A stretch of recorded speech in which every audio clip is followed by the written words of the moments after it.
Hello, everybody. Welcome back to another episode of The Market Close. We are starting 10 minutes early today as we have a ton to get in through. So I was like, you know what? Let's start early. Let's get a bunch of these things lined up, and then we will get into the market close. Thank you, everybody, for being here. We will have Technical Tuesday today in about an hour.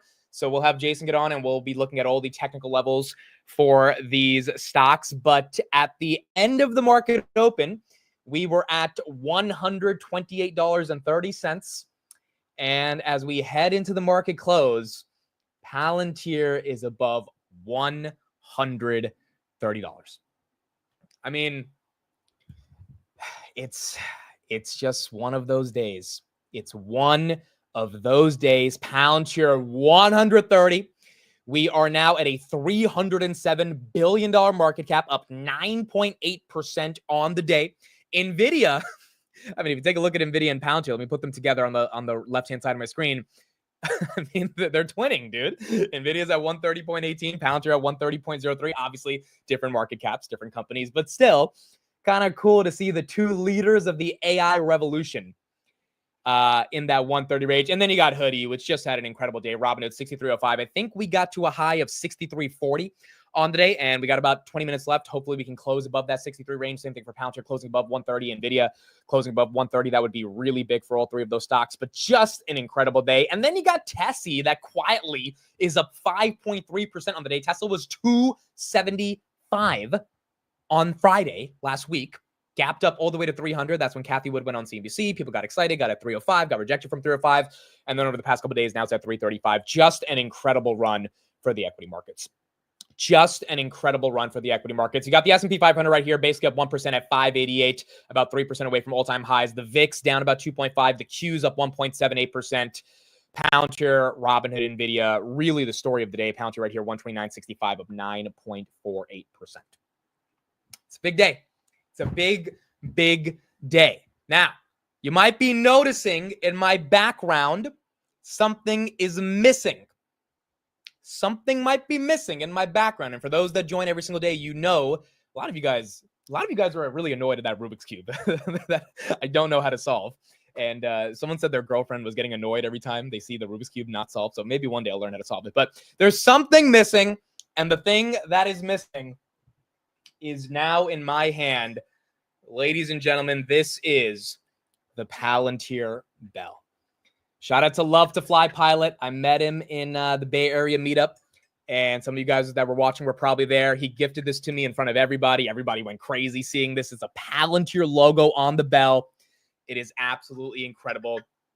And looks like we're going to have to ring it today. I will ring it towards the end of the day. It will be the bell to close out the market and to close out Palantir. If Palantir doesn't get above 130 for the next week or something because it gaps down, then if you want to blame the bell, I don't care. You can blame the bell. But I think we got to commemorate this experience of seeing Palantir here today. Now, odds are that, you know, going into the next couple of days, Palantir doesn't get to 135, 140, 150. Like, it's not easy to just keep going up and up and up. Today, a lot of headlines happened that we'll talk about in the next 20 minutes that created the momentum for Palantir to see this type of a surge. So, you know, you could blame the bell all you want. But just like in February, we had a lot of momentum, and then we had tariff volatility, and that's what really took Palantir down from 125. I don't think it was necessarily the bell. But if it does fall after I ring the bell, I'm sure everyone will blame the bell. It is what it is. But you know, I made a pact with him, who Love to Fly Pilot, who gave me the bell, that every $5 we're gonna ring this thing, and they will be held for kind of more momentous occasions versus just $1 up, $1 down. So even if we close below 130, we will ring the bell. We got above 130. Absolutely incredible. Seeing this momentum is just amazing. And I think the only thing to say to everyone is congrats. I mean, for those that believe, this is still the beginning. It's kind of crazy to say this is the beginning of the journey, but you guys saw those growth rates in Q1. It still is the beginning of the journey.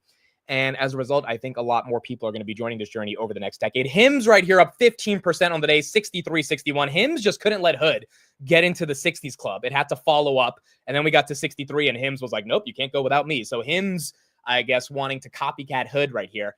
But shout out to HIMS. That short float is getting more aggressive. I looked at some of the short data today. They are continuing to short and borrow shares. They do not believe in this run.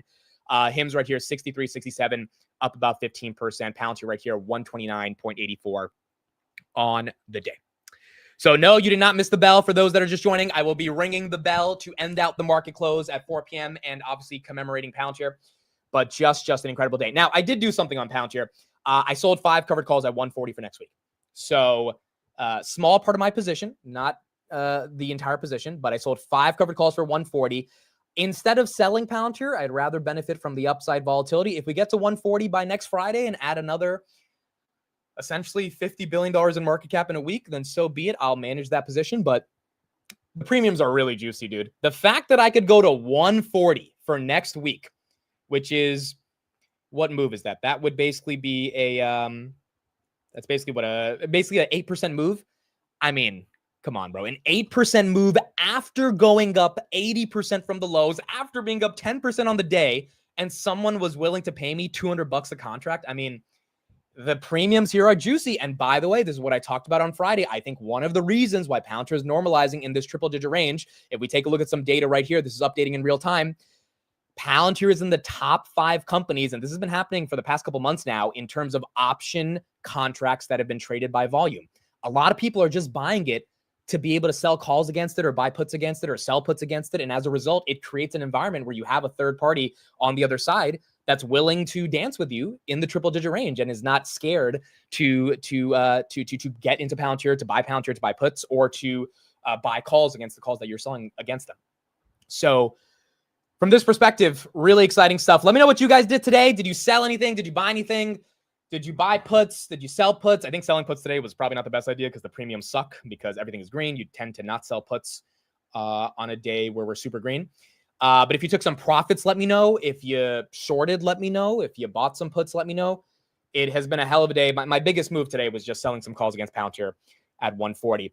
Speaking of people who went short, there is this guy who unfortunately found out the wrong way that shorting Palantir tends to not be the best thing to do. So this guy right here, Jim Osman, he shorted Palantir at 110 on May 7th.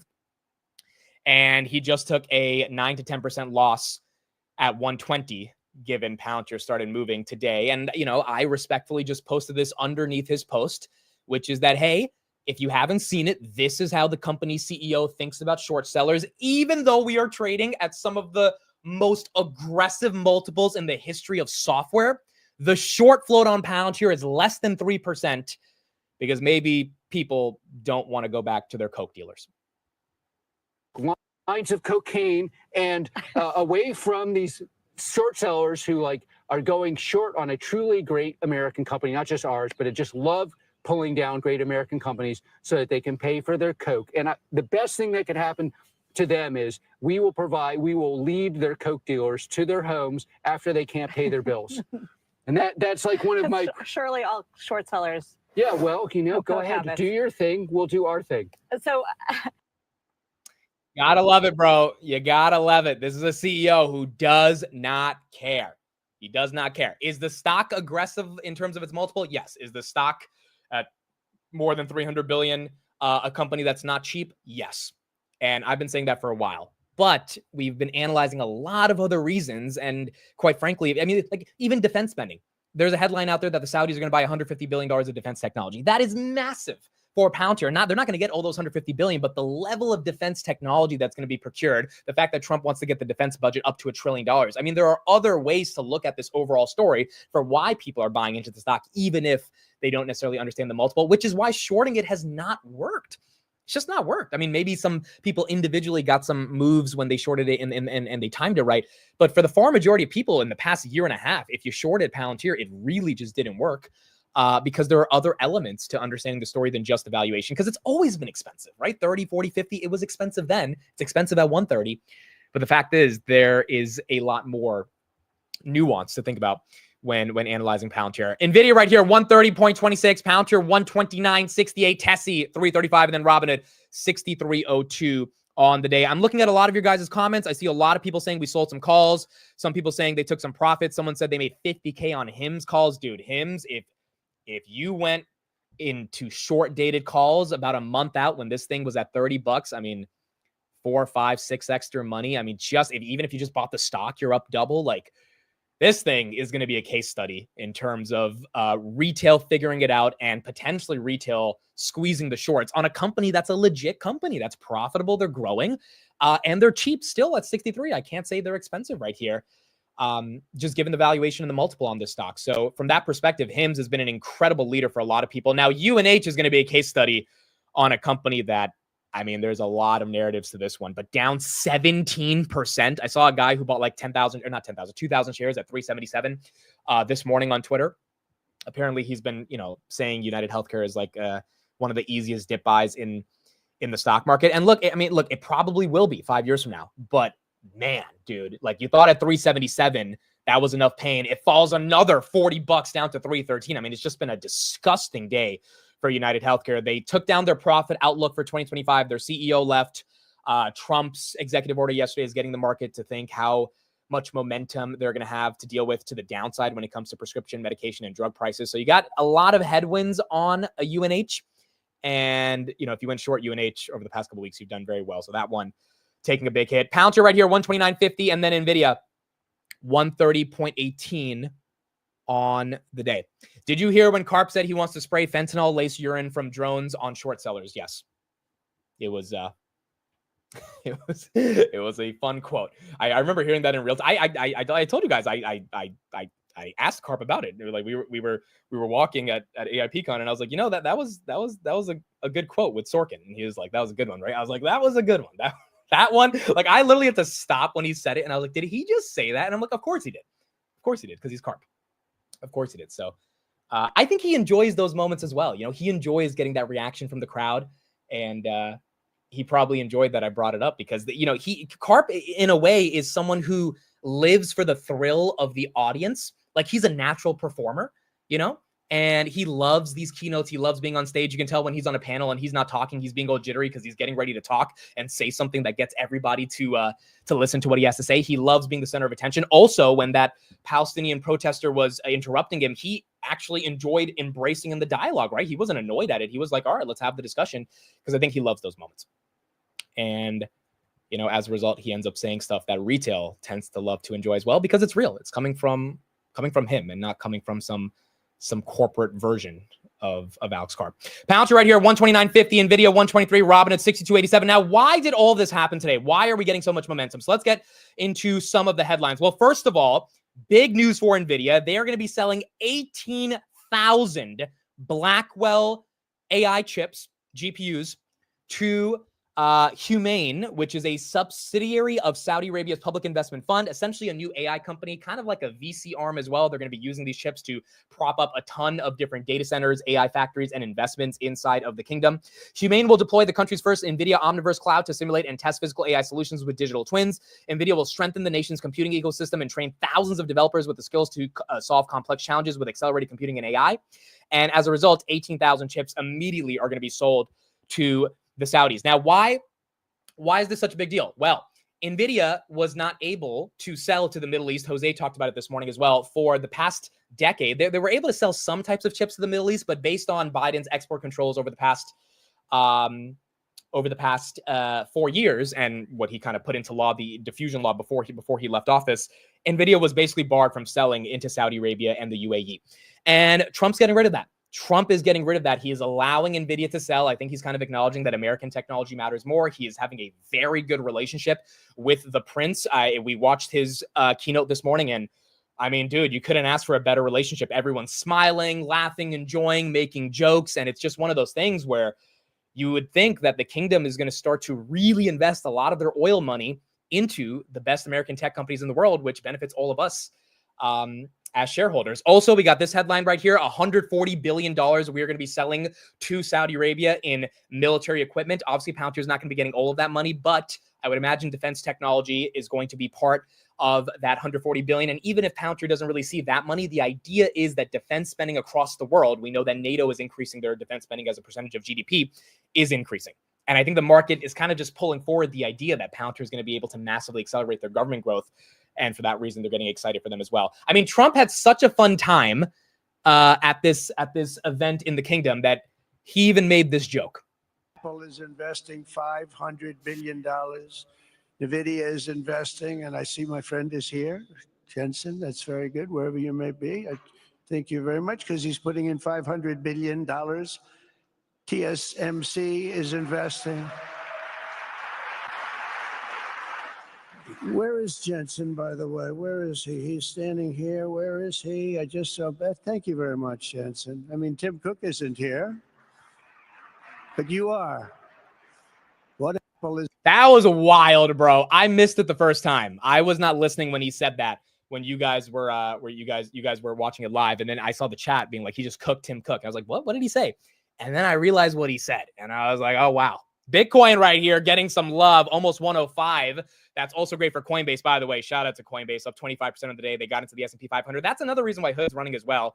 I think the expectation is that they will eventually get into the S&P 500. But the fact that he made that joke about Tim Cook and that he said that about Jensen, I mean, you could tell Trump's having a fun time and that he's enjoying the level of investment that's coming into the United States. Real quick on HOOD, why are they moving today? So 4 reasons. Number one, they're high beta against the market and Bitcoin. Market and Bitcoin are recovering aggressively. They could go down and then HOOD could go down, but because they're recovering from the April lows, that's why HOOD is reaching back to those all-time highs. Number two, the highest amount of equity and option volumes in April were on Robinhood for their trajectory of earnings. If you look at all their earnings, they said the highest amount of equities and options that were ever bought or sold on the platform happened in April. April was when the S&P 500 fell 20%.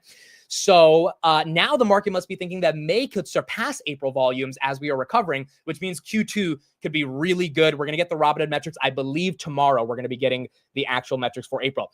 Number three, Nvidia and Palantir are 2 of the top 10 assets on the platform. Both are having huge days. So Robin is probably getting a lot of volatility from people buying and selling against those 2 assets. They are, again, 2 of the top 10 stocks that are owned on the platform.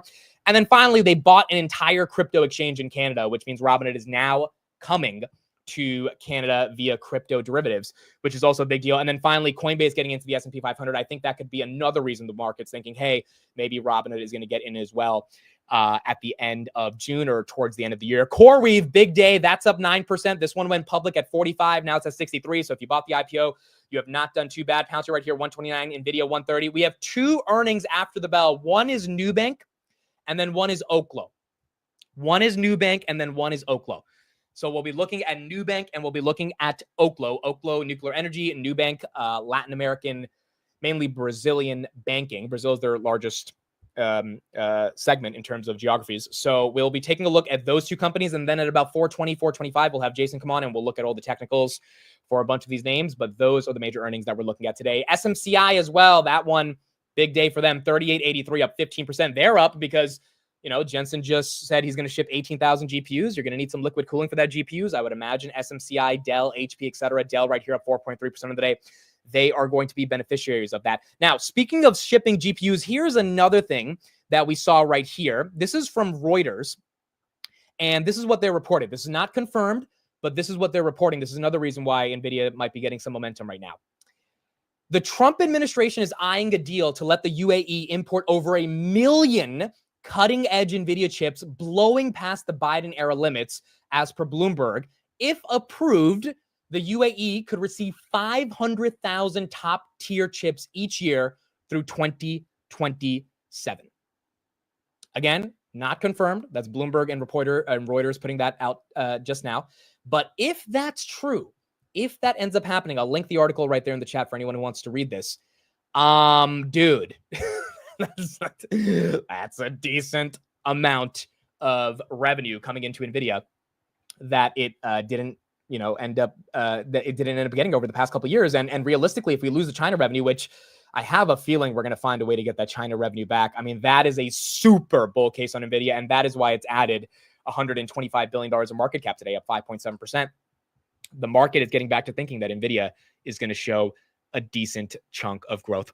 Zach Julius, thank you for the very generous $100 super chat. Really appreciate that. Thank you for the super chat. Hit a huge net worth milestone today, a large part due to you and the community you've built. Thank you for what you do, and grateful to be part of the community. Also looking forward to the Houston meetup. Zach, thank you so much. Houston meetup again is going to happen probably later in the summer. We're doing Boston in May just because I need a little bit more time to plan out Houston, Texas, Houston, Austin, and Dallas. So thank you for being here. Thank you for being part of the channel. Congrats on the net worth milestone. I know someone else in the morning said that they hit their first 100,000, which is just, it's cool, man. It's really cool. Most Americans do not have $500 in an emergency savings account. So if you you know, if you have $10,000 that are invested, $1,000, like 100,000, a million, whatever it is, the fact that you're even in the equity markets, you're compounding your capital, you're dealing with the gut-wrenching volatility that you have to go through every time Trump might put out a tweet. It is worth it on days like today. And it's also one of the reasons you buy the dip, because it's just really hard to time this thing. And for those that didn't time, for those that were just patient and bought the dip, you have done very, very well. So congrats to everybody today on some milestones. You can put your year to date in the chat. I think it was at 18% in the morning. Now I'm at like 25% or something. It's been just a crazy, crazy day. Obviously lots and lots of momentum right here. And I think everyone should be getting closer to green as we head into the end of the day. Palantir right here selling off a little bit. I would not be surprised to see us close below 130. That's okay. We will be ringing the big bell to commemorate all the momentum that we saw today. Nvidia right here, just below 130. I think the market makers, algorithms, there's definitely going to be a little bit of gimmies and gotchas when it comes to some of these moves. We're going to get some of that momentum taken away. Amazon was at 215, now it's at 211. But I think overall, the market is heading in a much better trajectory. And that's why I think also covered calls are not crazy in this market. You might have to deal with the fact that some shares get called away. Again, I sold some 140s on Palantir for next week. But you also have to be able to kind of play the volatility to the upside if there is this much momentum and FOMO that's chasing. And again, remember, this was a stat we looked at yesterday. Retail bought the dip in March and April to the tune of about $100 billion. Hedge funds sold. And so a lot of the momentum that we're seeing, I don't really think it's just retail. I think it's institutional FOMO that's coming back in and deciding that they want a piece of this market. And that's another thing that's pushing up equities right now. Real quick, this is what Trump tweeted today. It was about 2 hours ago. He says, no inflation and prices of gasoline, energy, groceries, and practically everything else are down. The Fed must lower the rate like Europe and China have done. What is wrong with Tulay Powell? Not fair to America, which is ready to blossom. Just let it all happen. It will be a beautiful thing. I agree with Trump. I agree with Trump. It is time for Powell to cut rates. The tariff volatility is being walked back. We won't see 145% tariff rates anymore. If there is any inflation from higher prices from tariffs, I think there will be offset from those higher prices with lower demand, which would be deflationary. CPI came in this morning at 2.3% versus 2.4% expected. I mean, at some level, we've got to realize that a third sequential month of a decline in inflation requires Powell to stop being as aggressive. And as a result of that, along with the fact that we have $6 trillion on the sidelines, there can be a very strong bull case for the equity markets getting back to all-time highs towards the end of the year. Here's what Elon had to say about robo-taxis. This is probably another reason why Tesla is up about 5% here today. So how are we doing on robo-taxis? Yeah, so really you can think of a car or future cars as being robots on four wheels. And, I think it would be very exciting to have autonomous vehicles here in the kingdom. Indeed. If you're amenable. You heard it here from Elon. He's bringing his robo-taxi to the kingdom. Yeah. So how are we doing? So, I mean, look, if we got to get through the robo-taxi launch in Austin, but the kingdom looks like they want some robo-taxis pretty soon. So there's just a lot of momentum and strong headlines that's getting this market to be very, very excited about the momentum that we're seeing right here. And as a result, you have, I think this has to be maybe not for the S&P, because even the S&P was up 3% yesterday. It's up 0.77% right now. But this has to be one of the best days of 2025 for individual names. I mean, I think there's been maybe one other day this year where we've seen this type of momentum. I mean, Nvidia up 5%, and Palantir up 9%, Robinhood up 9%, HIMS up 15%. It's just hard to think of a day in 2025 where you had this much momentum on individual names. But we're seeing it today. And that's why it's very, very exciting to kind of witness how this is all playing out. Sarah, thank you for the 10 gifted memberships. Appreciate it. Thank you for everybody sharing some love and giving out those gifted memberships today. Really appreciate it. 10 of you guys just got a gifted membership on behalf of Sarah. Even Grab is up 0.7%. Grab, fighting to close above $5 for the first time in a while. But we've had so much momentum that even Grab right here, which stays in its little $4.95 to $4.97 bucket, is breaking above $5. Warren Wang, thank you for the 670 super chat. What is the third stock you're recommending after Palantir? Again, I know a lot of people ask that question. They're saying, what's the next Palantir? I don't have an answer to that, but one of the names that I am pretty bullish on is the name we're looking at right here, Grab. I think there is a major acquisition they're involved in that eventually will be resolved in the coming couple months, and then the stock will have the freedom to move. But Grab is one of those names that, at least from a due diligence perspective, I can't promise I'm going to be right, but I can promise I've done a lot of research, and my money and my capital is where my conviction is based on my research. And as a result, hopefully we can see a move on this stock later throughout the year. All right, 30 seconds left. 30 seconds left. We will be ringing the big one today. I said we would ring it if we hit 130, even if we don't close above 130, or even if we sell off throughout the rest of the week. It is what it is. We had a monster day. You could have some people taking profits. This is the community bell. This was given to me by someone in California at the meetups. It represents so much towards this entire journey, which is hard to put into words. But Palantir above a $300 billion market cap, hitting all-time highs. It is one of those days which it just makes you grateful to be an investor in this company. Here we go. Tuesday, May 13th, 4 p.m. The stock market is now closed, and Palantir has closed at all-time highs.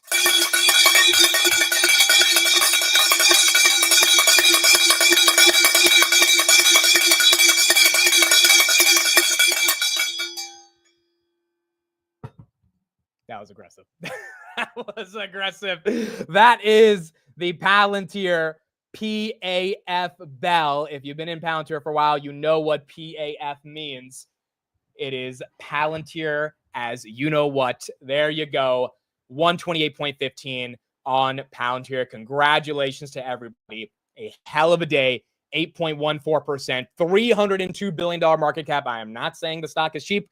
I am just saying a lot of us bought it when it was cheap. And you're getting a lot of big players that have a lot more money decide that maybe it's time to take a chance on Palantir. 128.12 on Palantir, up 8.2% of the day. Robinhood, 62.46, up 8.76%. Tessie, 333, up about 5%. Nvidia doesn't get the 130 close, just like Palantir. Cannot get the 130 close, but 129.84 still on the day. Great day for Nvidia, up about 5.5%. Amazon, up 1.2. That's at 211. Meta, 656. That's up 3%. Google, 159, relatively flat on the day, but at least it was not down, which is good for Google. Grab got a $5 close after about a month, so not bad for Grab. Coinbase into the S&P, up 24% on the day. Reddit was at 112. Eli Lilly down about 1.2%. Bitcoin just under that 105 level. You had Archer, monster day, up 22.8%. Pretty incredible. Disney right here, up about 0.65. Elf was up another 5%. Hims was up 15.6%. The S&P 500, 586, up 0.64. And then you had Palantir at 128.10, up 8.14% on the day. Congrats. Congrats, congrats, congrats. It's one of those days. Not every day is like this, and we went through some pretty rough days in the month of April, but we went through it as a community, and we all get to benefit now towards the upside as a community, which is the coolest part of being on this journey. So congrats to everyone. We're going to get into some market headlines. We have Technical Tuesday in about 20 minutes. Oklo and Nubank are on the bell for earnings. Oklo and Nubank. That's what we're going to be looking for. Oklo and Nubank. Let me know if anyone owns a position in those names. But we will talk more about them as we get their numbers. Carla, thank you for the gifted 5 memberships. Appreciate that. And 5 of you just got a gifted membership because of Carla. So thank you, Carla, for being here. And thank you for those gifted memberships. All right, Nubank, we're getting a little bit of a move after hours. Nothing too crazy. Let me pull up some numbers and see what we've got. So it's up about 0.57%. It was up 1.5%. This stock was like $9 in January. So it's done pretty well at 13.15 right now. But we're going to see if we can continue that momentum. And then Oklo right here is up about 0.5%. These are the main companies with earnings. Everything else doesn't really have any earnings on the day. Robin is 62.57. A lot of you guys, you enjoyed Chris's, Steve's, and Matt's analysis on VG. This bad boy up 8% on the day after their earnings. The stock was like $7 a couple weeks ago. So Venture Global looks like natural gas and exporting of the natural gas is not slowing down at all. Meta right here, 656. SMCI, big 16% day. Bitcoin, 104.2. And then Robinhood, 62.57. We will take a look at Oklo and Nubank earnings as soon as as those results come out. Teve, thank you for the $10 super chat. Amit, my wife and I celebrated the 800K milestone today from just 300,000 a couple of years ago. Wow. Congratulations, brother. You've been a huge source of wisdom and experience. Thank you for caring about this community. Thank you for being part of this community. Congratulations from 300 to 800, 200 away from a milli, which is, again, most people on the planet, definitely most people in America, they just don't get to experience that. It's one of those things where a 9 to 5 can help you get there over a lifetime. Investing can help you get there in a much shorter time if you're able to just make concentrated bets and believe in the right company. So congratulations. Absolutely incredible for you. And yeah, thank you for being part of the channel and going from 300 to 800.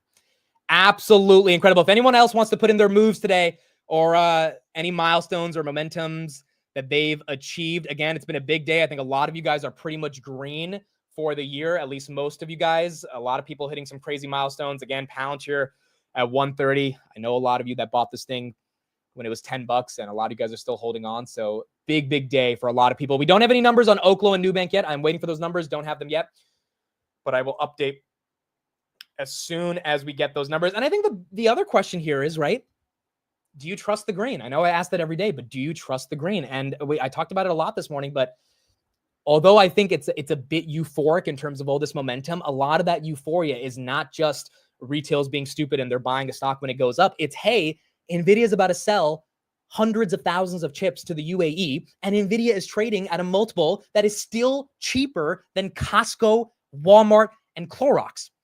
And so if you got retail chasing that, I don't think that's dumb money. And if you got institutional money chasing that because they sold Nvidia back at 105, that's also technically dumb money for selling at 105, but that's smart money. That means a lot of money that's entering into the name, which is why we're seeing the momentum that we're seeing, which is why I don't think necessarily it has to be a euphoric fueled rally like it was in February that's inevitably going to collapse. Maybe that could happen, but the signs of seeing that aren't as obvious, at least right now.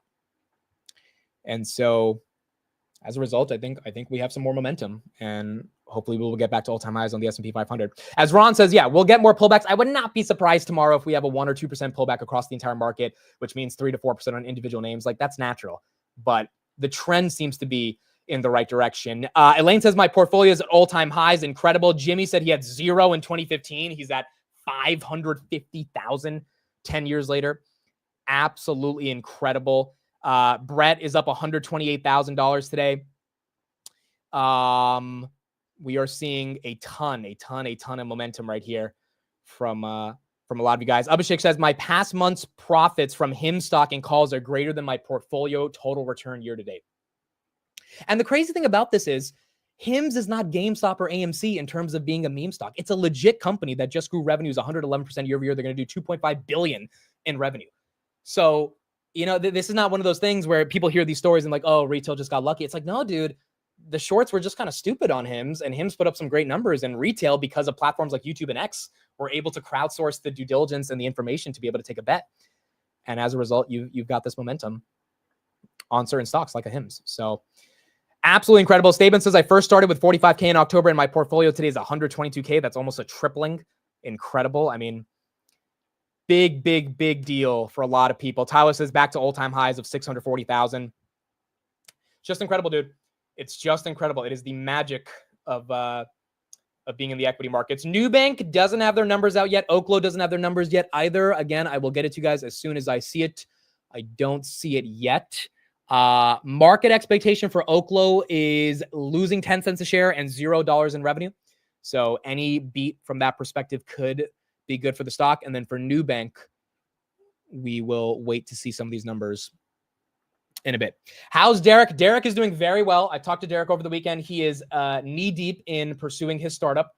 So he really doesn't care too much about stocks anymore. Again, Derek's made money in his lifetime. He loves the stock market, but now he's going on one of his final startup journeys. For those that don't know Derek, he's a really good friend of the channel. And yeah, he's knee deep into building what I think truly could become a $20 to $30 billion company. And so from that perspective, he's just grinding away. But he's been very excited just to not only see the momentum in the markets, but to also see the fact that a lot of these AI names are starting to get some pretty higher valuations. And he's building an AI company, but he thinks it's like an actual real company, not like a bullshit AI company. And so he's really excited about what the potential valuation could be for his startup in the future, given they're building something real and they actually have like real revenue versus some of these AI names. Which is also another reason where the public markets are getting some momentum. I mean, you have some AI private names like an OpenAI getting $300 billion market cap. And they're not even profitable. You know, Palantir, it sounds crazy at 300 billion, but at the end of the day, if they're profitable, they're growing, they're accelerating, and they're actually important for governments, enterprises, and institutions, you could see the private market to the public market comps and say, you know what, Palantir at 128, maybe that's also why Bank of America upgraded them to 150 yesterday, is not the craziest thing in the world.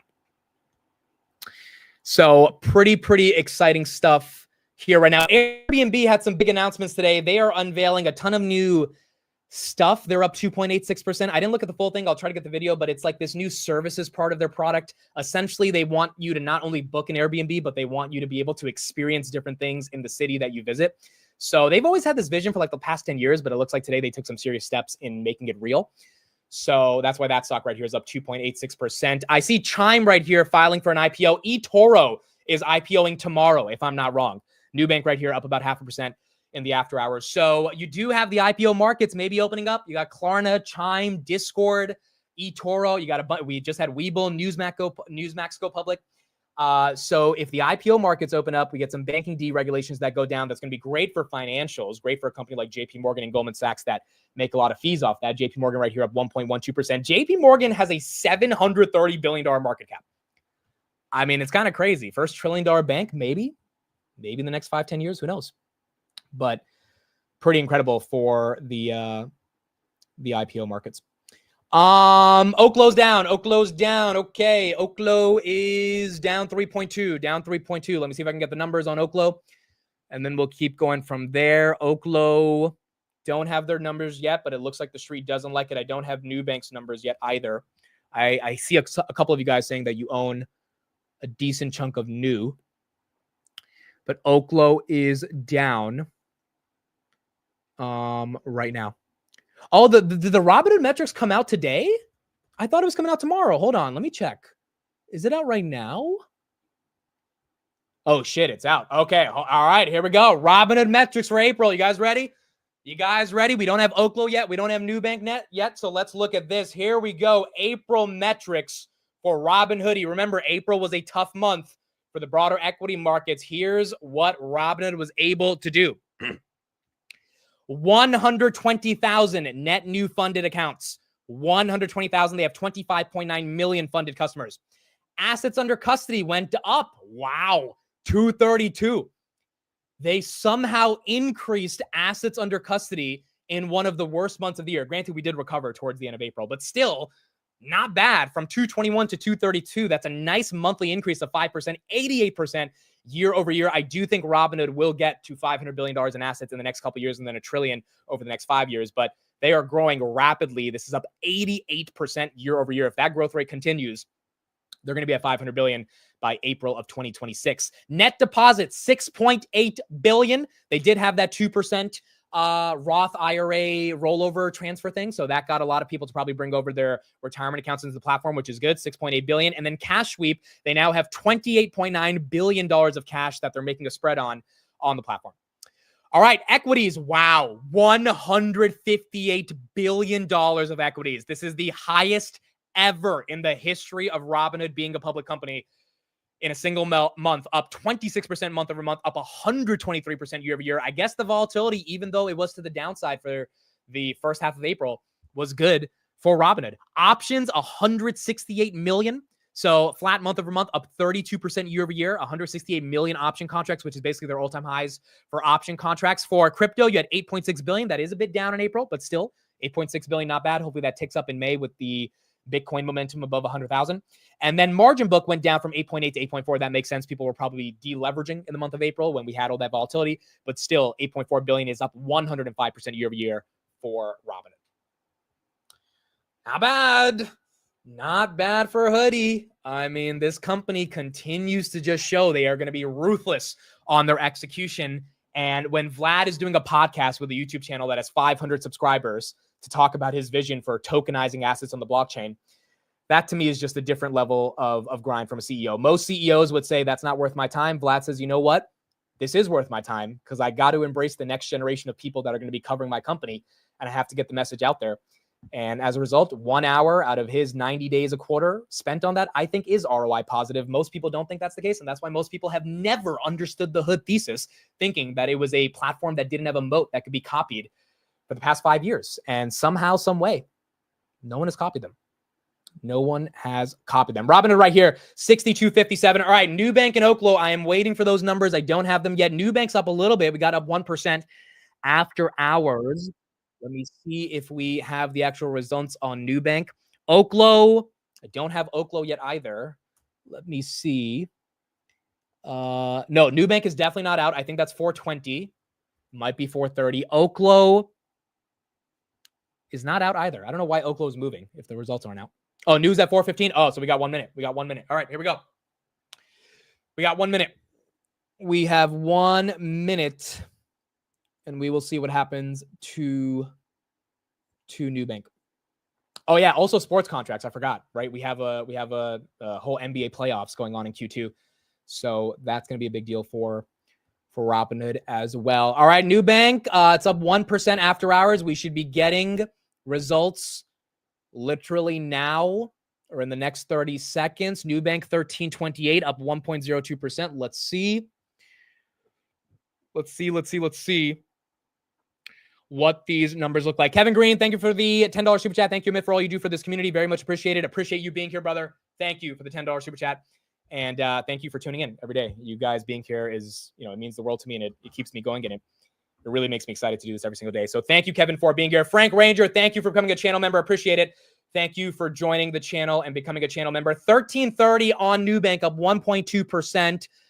Numbers still not out on my side yet. Nubank always tends to crush earnings. The reason they fell to $9 last time was because of FX concerns with the Brazilian real. Those FX concerns, to my understanding, have been meaningfully resolved given the weakness in the dollar. So I don't think that should be an issue.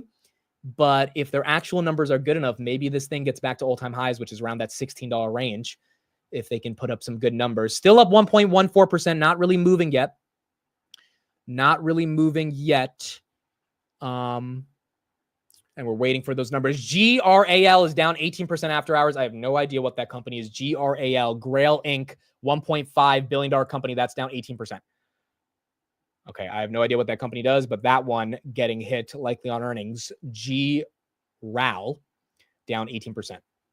Stands for G-Rail. You know what's so funny? There was a bar at Rutgers, New Brunswick. Some of you guys in New Jersey might. There's a bar called G-Rail at Rutgers. It was one of the most popular bars when I was in college. It's literally called G-Rail, so that's funny.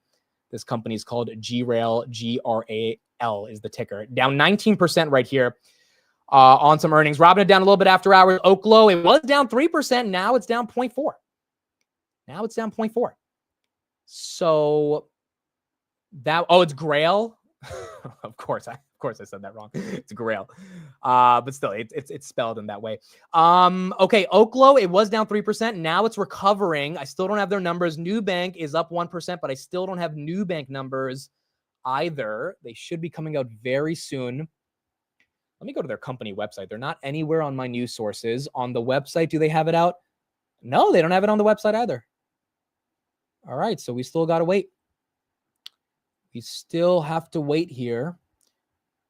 It might be taking a second until we get these official numbers. All right, let's see what else. Oklo beat on EPS by 30%. Okay, so that means they only lost 7 cents a share versus 10 cents. I don't see the results right here, but that is definitely good. Oklo is a company that's not public yet, so if they're getting closer to profitability, yeah, there you go. 7 cents versus 10 cents. That's a 30% beat. That's a 30% beat. That's not bad. I don't think they should be down 3% on that. Nubank still flat after hours. Oklo was down 3%. Now it's down 1%. Now, the thing about Oklo is it was up 11% on the day. So if it doesn't get a move after hours, I don't think anyone can be that upset given the big move it's had. Also, this thing was $6 in January. So again, I don't think people can be too upset about Oklo. But yeah, there you go. All right. So you got an EPS beat, getting closer to profitability, but $0 in revenue. Still betting on potential on this company. This stock right here, basically flat after hours. Nubank, those are the numbers we're waiting for. That one is up 1% currently right now. And that's what we got on Oklo. Fabio, thank you for being here, brother. Thank you for the super chat. Amit, my RRSP is up 30% since April. Portfolio is up 130% year to date, thanks to Webull. He did have a really good Webull trade. Congrats on Hood and Palantir on the $300 billion market cap today. 3 is a beautiful number today, so we celebrate together. Fabio, thank you for being here. Thank you for showing up to the Toronto meetup as well. I'm going to put the Boston meetup link in the chat again for those that want to show up to that. That's going to be May 24th. But congrats. Thank you for the super chat, and thank you for being a member of the community. All right, I think we're getting a move on Oklo a little bit. I just saw a gap up. It got to 1330 for a second, but I still don't see the numbers. I think the implied move, correct me if I'm wrong, is like 15%. So there should be a big move on this one. And we're going to, yeah, okay, it's not just me. Everyone's saying they're running late. There's a couple other accounts I'm looking at that track Nubank. They're saying they're running late. So it's not just me. It is not just me. Nubank right here is late. It is late currently right now. Cook County buyers, thank you for the $3 super chat. I sold $160 covered calls on Palantir 30 days out. Are those good? I think you'll be okay. I think getting to 160 would be a bit aggressive on Palantir, so I think you're going to be all right. I sold 140s for next week, so maybe those come under pressure. That would be a good problem to have, but I mean, if we get up to the 140s and 150s, then it is what it is, right? So I do think selling the volatility, selling the upside on the calls to people that are willing to spend, I would say, pretty ludicrous amounts of money on buying those calls, it is what it is. I mean, either you get underwater on those calls. It's just, I kind of think it's hard given the stock is up 70% year to date to be underwater on them. Maybe we will be, but this is not Palantir when it was 20, 30 bucks selling a call at 35 anymore. This is Palantir at a $300 billion market cap, 130. I do think there is more upside in the future, but a lot of that upside has been baked in so far year to date. So selling some calls is not the worst idea. But I still wouldn't be super aggressive with them, bro. I still wouldn't be super aggressive because it's freaking Palantir. It's freaking Palantir. And sometimes you don't want to poke the unicorn too much because it might just, it might just blow away your largest expectations like it has for so many of us. Lockheed Martin right here was down 2.8% of the day. Interesting with the defense spending news that was down. SOFI was up 1.78%. So SOFI got a little bit of momentum here on the day. SMCI again up 16%. Nubank still don't have those numbers. And then Robin at 62.57. Palantir after hours, 127.62. So closed at 128. Currently 127.62. GEV is at all-time highs. Really? Wow. GE Veranova at all-time highs up 4%. That definitely got some benefit from the defense spending news today, I guess. Not bad, dude. Not bad on that one. Do we need to be worried about the bond market? No. You will. I think we only need to be worried about the bond market if Jay Powell chooses not to cut. And I think the pressure is going to get too strong on him at this point if he chooses not to cut. And we're going to have some issues. So Trump can't do anything anymore. That whole theory that they were going to crash the stock market to crash bond yields, which, by the way, Trump literally retweeted a TikTok on Truth Social echoing that thesis. So I do think there was some truth to that concept. It didn't work. Bond yields went up when they tried to crash the stock market. No one fled to safety into bonds. And so I think the only solution at this point, given we are still running a massive deficit, is we got to cut some rates because the interest we are paying alone on our debt is higher than our defense budget. Jay Powell's got to cut rates. It's just that simple. And if he doesn't cut rates, I think there's going to be a lot of political backlash from a lot of Democrats as well that are just going to be like, this is getting stupid at this point. You got to cut some rates. You got to cut some rates. We don't have Nubank yet. We still don't have Nubank. Still waiting on that one. Airbnb was up about 2.8% on the day. Again, Oklo now is green after hours. So Oklo getting some momentum. And then Nvidia right here, 129.47 currently right now. My TLT position is absolutely demolished. It's only 15 calls, so nothing too crazy. I do think there's a shot that TLT gets to 100 by the end of the year, but we got to get some cuts. We got to get some real cuts. And CPI made it easier for me to think we're getting some cuts. The bond market or the Fed future probabilities markets doesn't think we're going to get a cut, given the rate cut probabilities are only 8% for June. We probably need some more macro data, but at this point, I think it's getting inevitable that we're going to get at least 25 bips before the end of the summer, and then hopefully 75 more by the end of the year. But it's up to Jay Powell now. It is up to Jay Powell, and small businesses need rate cuts. That is also correct. That is also correct. Andreas, thank you for the $10 super chat. My wife and kid always join me to watch your market opening close. Thank you for all that you do and the great energy. Always a highlight of our day. See, so Andreas, first of all, thank you for the $10 super chat. But this is why I was telling Chris, hey, we might have to chill on the F-bombs yesterday. Okay, I know he was passionate. I love the passion. But some of you guys have kids in the background, dude, like little toddlers hearing all these F words. And I'm like, I've tried to be I'm not perfect. I make mistakes all the time. And I let one rip. But I appreciate that you guys even feel comfortable enough to put me on in your homes and feel safe enough to have the stream in the background, while your loved ones are listening. So really means the world. Thank you for the super chat. Thank you for being here. And thank you for being part of the community. Robinhood right here, 62.57. Still don't have Nubank. It's not just me. I see a lot of accounts right now saying, what's going on? Where are these earnings? Maybe they're delayed till 4:30, but the results are not out yet. They are not out yet currently right now. You guys are saying there's some Cisco news. Let me see if there's any Cisco news. Cisco, I know Salesforce, OpenAI, Salesforce, Oracle, and Google are investing $80 billion in data centers in Saudi Arabia. So that's big for all three of those. The chief product officer of OpenAI is joining the Cisco board of directors. Wow. Huh. That is that's kind of cool. The chief product officer of OpenAI is joining Cisco's board of directors. Dude, OpenAI and Cisco, I guess they're gonna get some partnership together. Cisco has earnings tomorrow, so we'll take a look at them. But Cisco and OpenAI are working together. Maybe there's some Saudi stuff with Cisco as well that could be happening. But that is, oh yeah, Cisco expands partnership with Saudi Arabia to power the AI future. All right, so that's the deal. That's the deal. Cisco partners with Saudi Arabia's new Humane AI enterprise to power AI infrastructure and ecosystem growth. They will be working together, and they will accelerate the Vision 2030 that Saudi Arabia has over the coming 5 years as they continue to engage in their partnership. So there you go. That's the Cisco partnership. OpenAI board member and Saudi Arabia partnership. Again, there's just a lot of bullish tech news, whether it's Nvidia, Palantir, all these companies that are seemingly beginning to probably be in the front lines for getting a decent chunk of this Saudi money that now wants to get deployed into AI. The Middle East is going to be an AI hub second only to the US. You know, I love my Europeans, but it looks like the Middle East is saying we want to actually be the second AI capital of the world behind the United States. And Europe is just not making that level of an investment yet. So maybe Europe does. Maybe they start to really begin thinking of what their AI future looks like. But the prince in Saudi Arabia, he has a mission, and he wants to transition them from oil money and 20th century types of revenue into the modern era. I mean, there was a headline as well. This is not confirmed, but OpenAI is working on building a data center in Saudi Arabia. We already know Nvidia is working on that as well. But if OpenAI, which remember, Sam Altman was trying to raise, and this is not a misstatement, he was trying to raise $7 trillion back in April of 2024. He was going to the Saudis to see if they had the money to be able to fund him to essentially build the biggest data centers in the world. So Sam Altman's ambitions are very high as well. Same thing with OpenAI, and the Saudis might be able to subsidize a lot of that money as well.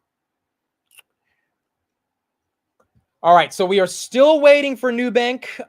Again, we got a lot of news from Trump today. Got a lot of news on these different executive orders inside of AI technologies. I think Nubank will give it till 4:30. If it doesn't come at 4:30, then we'll see what we have to do. But overall, it seems like we're getting some momentum. Also, here was another big piece of news today that was announced. This one went under the radar. But you know how we kind of have a ton of sanctions on Syria? Yeah, Trump said no more. No more sanctions on Syria. My administration has already taken the first steps toward restoring normal relations between the United States and Syria for the first time in more than a decade. And I'm very pleased to announce that Secretary Marco Rubio will be meeting with the new Syrian foreign minister in Turkey later this week. And very importantly, after discussing the situation in Syria with the Crown Prince, your Crown Prince,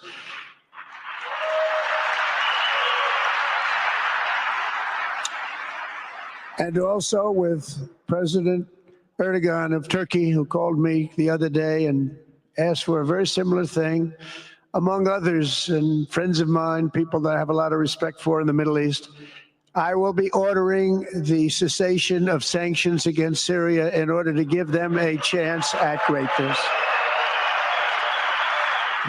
So what Trump's doing right here is giving a win to the prince.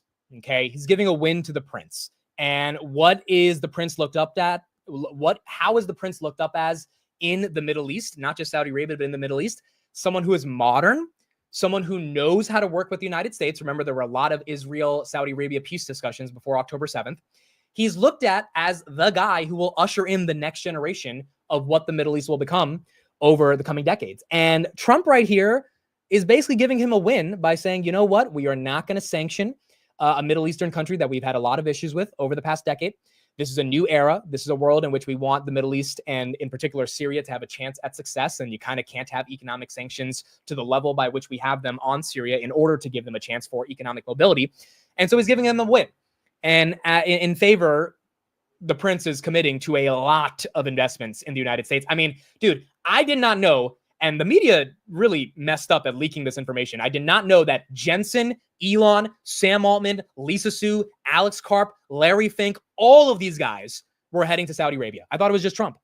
But because all of them headed to visit the prince, you had a lot of headlines today around different things that they're doing. I mean, even Amazon ended up making some announcements about Saudi Arabia as well. Over the last handful of days, a nice little run.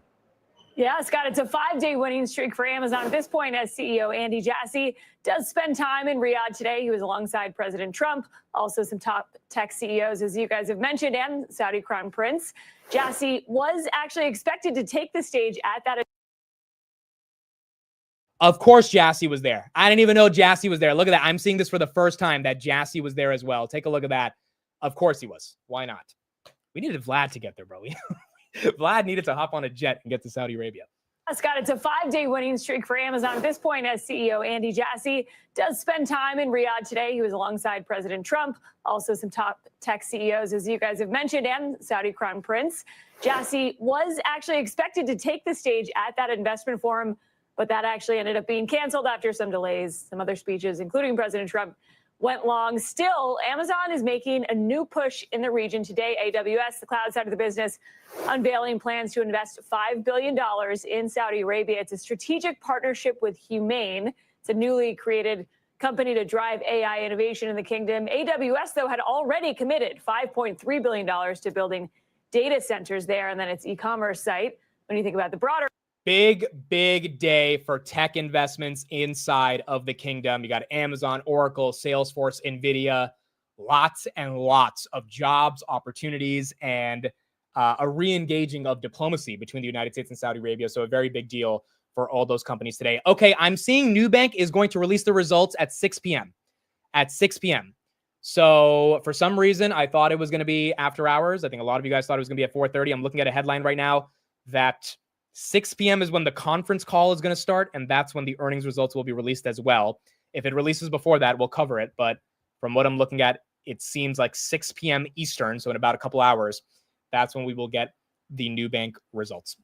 And for those saying the call's at 6 and the results will come out before, the results are not out yet, so I guess I'm just going to assume it'll take some more time. Maybe they come out at 5, but currently the results are not out yet. All right, before we get into Technical Tuesday, one more clip I want to play. Karp was on a panel in Saudi Arabia. Here's what he had to say about the current state of AI.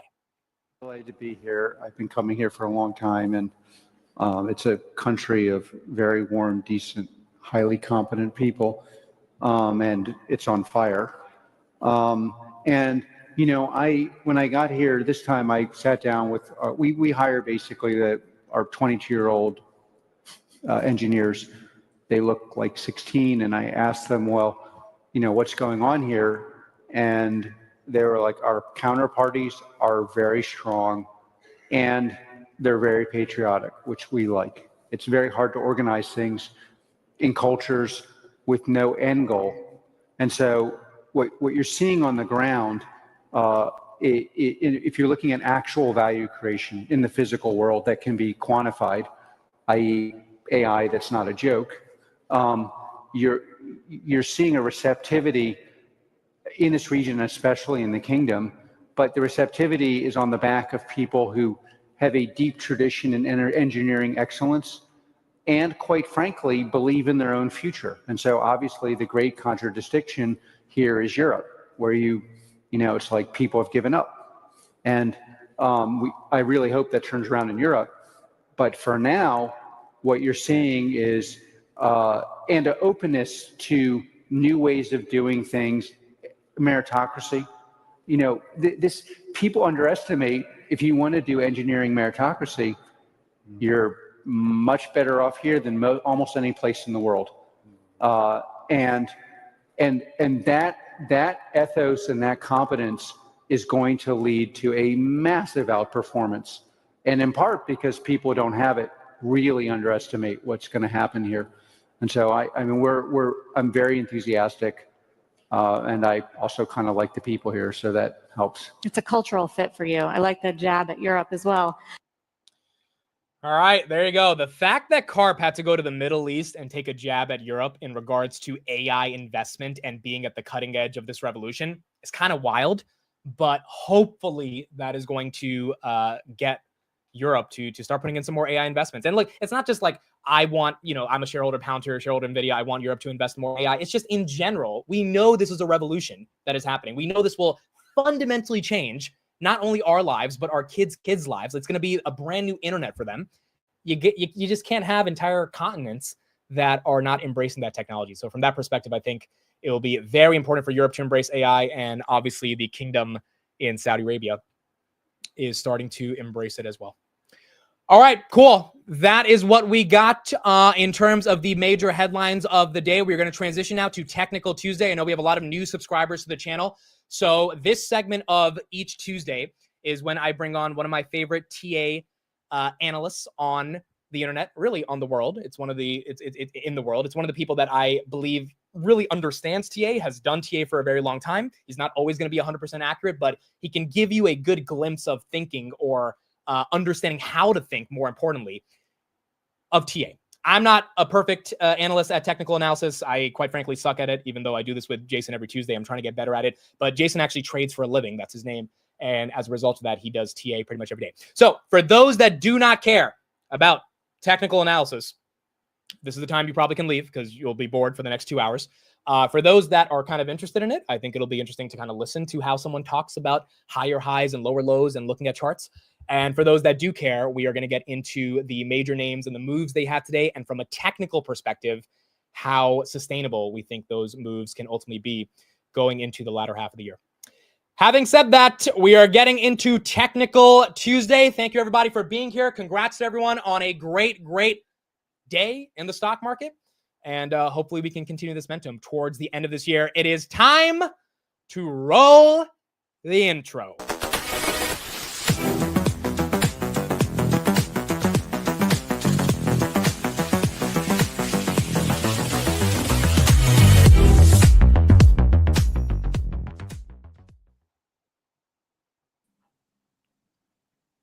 We made it. We made Happy it. Tuesday, everybody.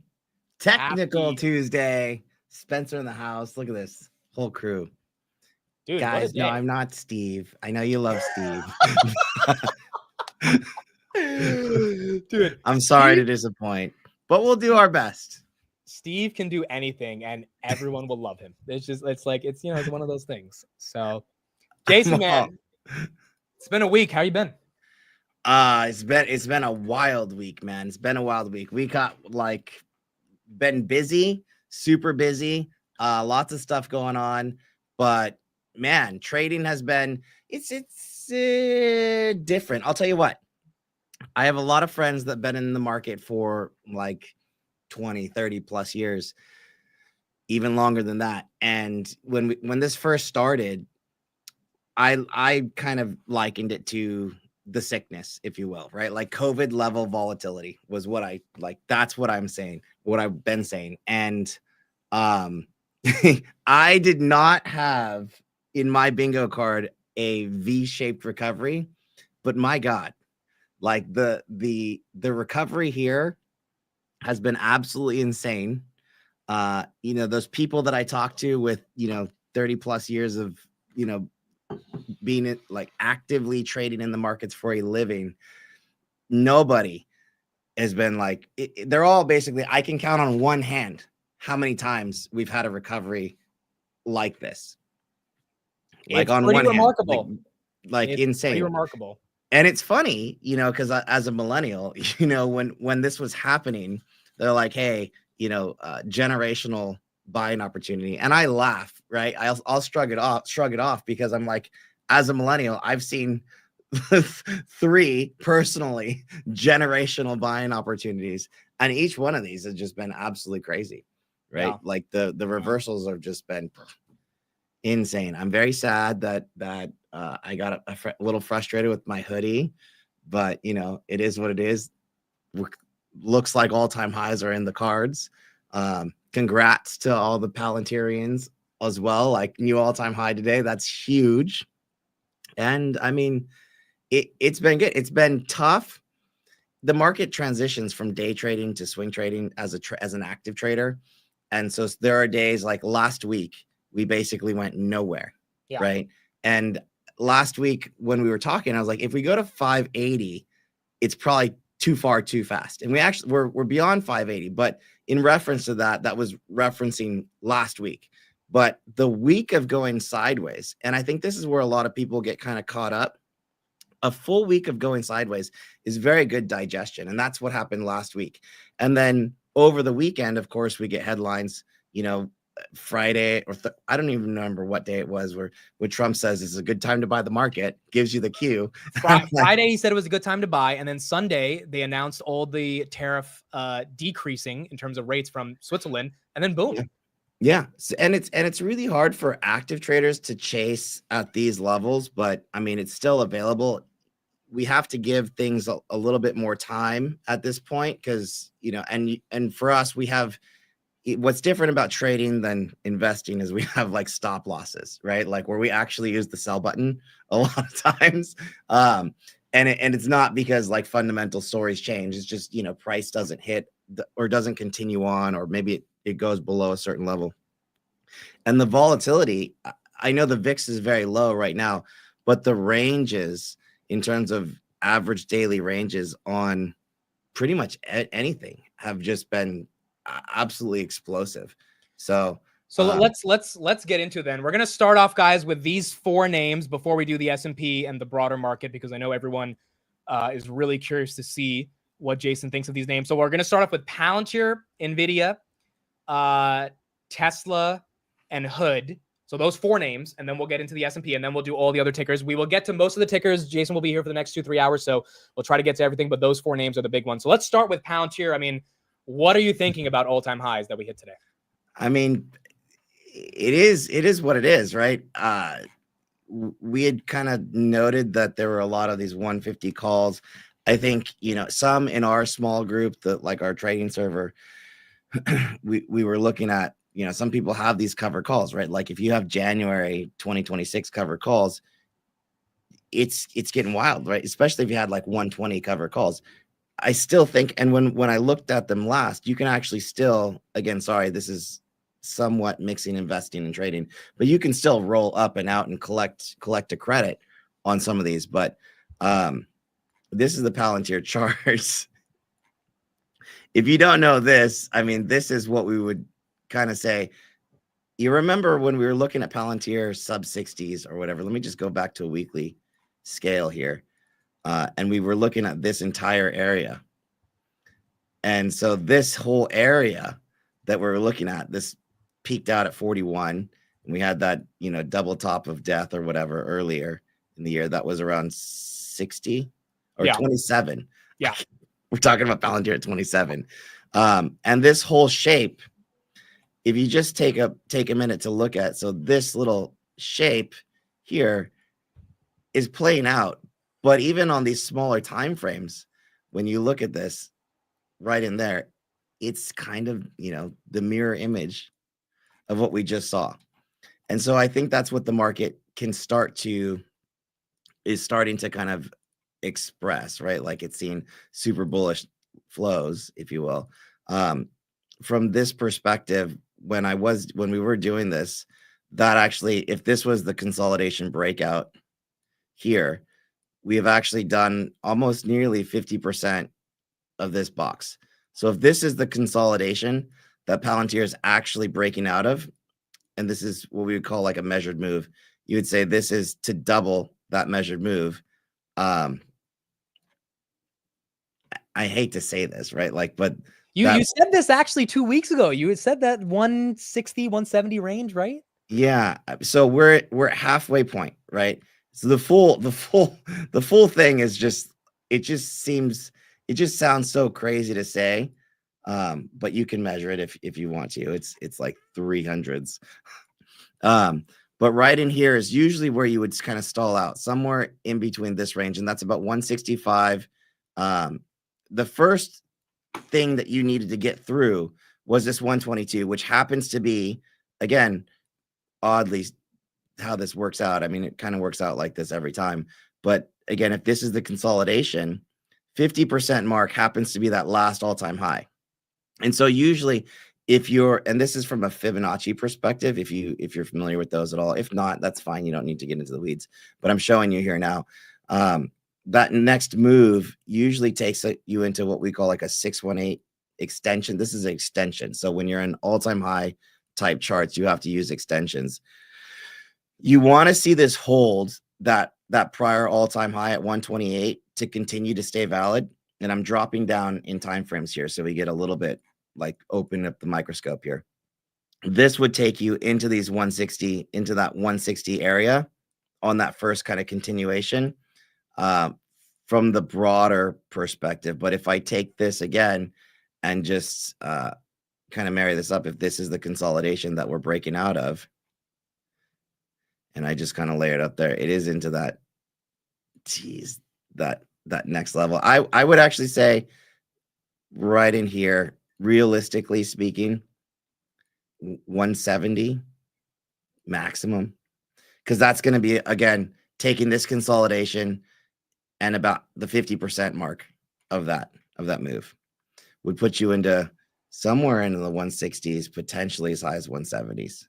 And then it can breathe. Things don't have to pull back. And I think we just talked about that at the index level, but that's kind of what's getting a lot of people, I think, might be even pushing this market higher, because pullbacks have been, I mean, few and far between. And most of the time we're just seeing it go sideways. So I will say that the market as a whole is at a level where we should expect that, but it was also at that level last week. And instead of a pullback, we just got a digestion period and then a big move. Right. And you know, Jason's doing it from a TA perspective. You're definitely I'm not taking any fundamental like valuation is not based on, like, this doesn't take valuation into account or anything like that. What I will do is, you know, we'll just say here's that bottom of the consolidation. So 88 remains this kind of like what we call value area right in here, right around the 80s. 20 days. So on my charts, the white line is a 20-day simple moving average. The blue line here, I'll try and make it a little bit brighter. So blue line is a 50-day simple moving average, and the red line is a 200-day simple moving average. All of my SMAs, these are not EMAs, these are simple moving averages. These are all locked on the daily time frame.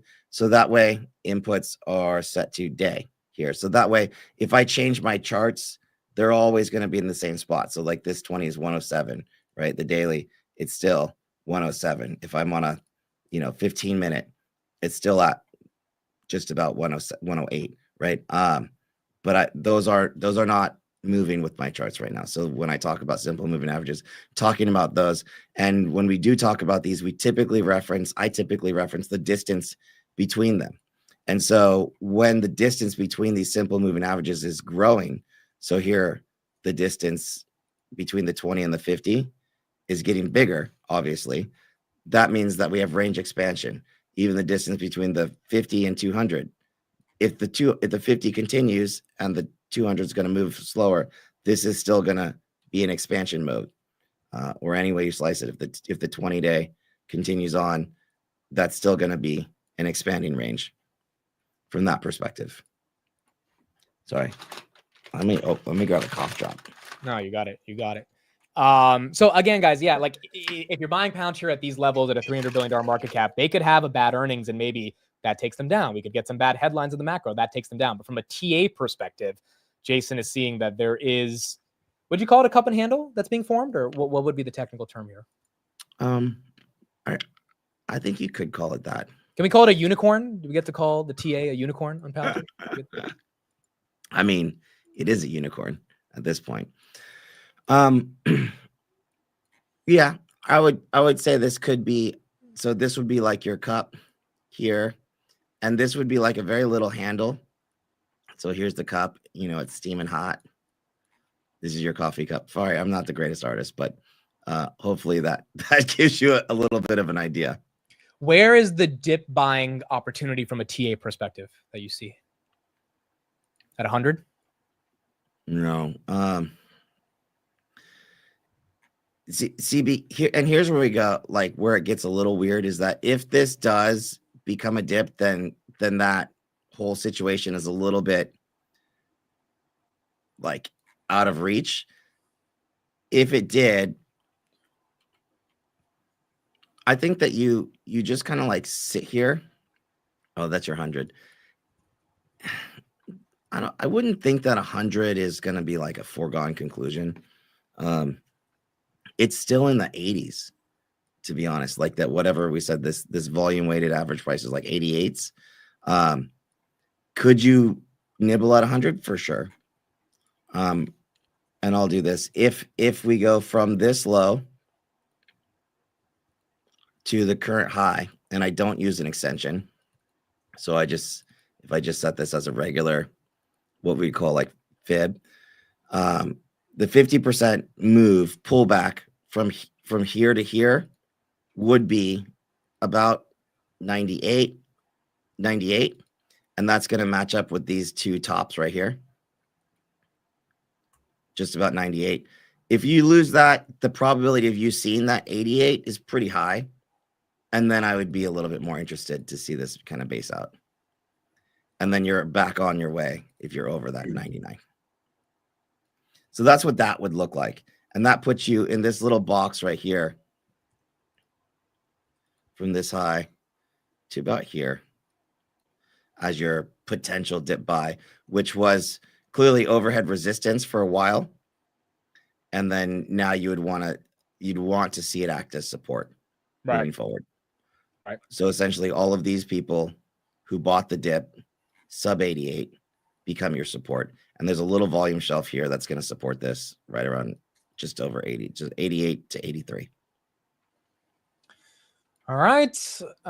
We will hopefully this matches continue. up like pretty perfectly, because then you have this December 2024 high, February 2025 power earnings gap here.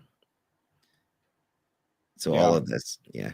I mean, hopefully we can just continue to normalize these triple digits. I think that's where, because if it does go to 80, I mean, you're going to get people thinking, dude, it was at 130, now it's at 80. Like, you're going to get people to be excited to buy that dip if it ends up getting there. Well, you might get some frustrated people too, because you're like, dude, it was 130, now it's 80.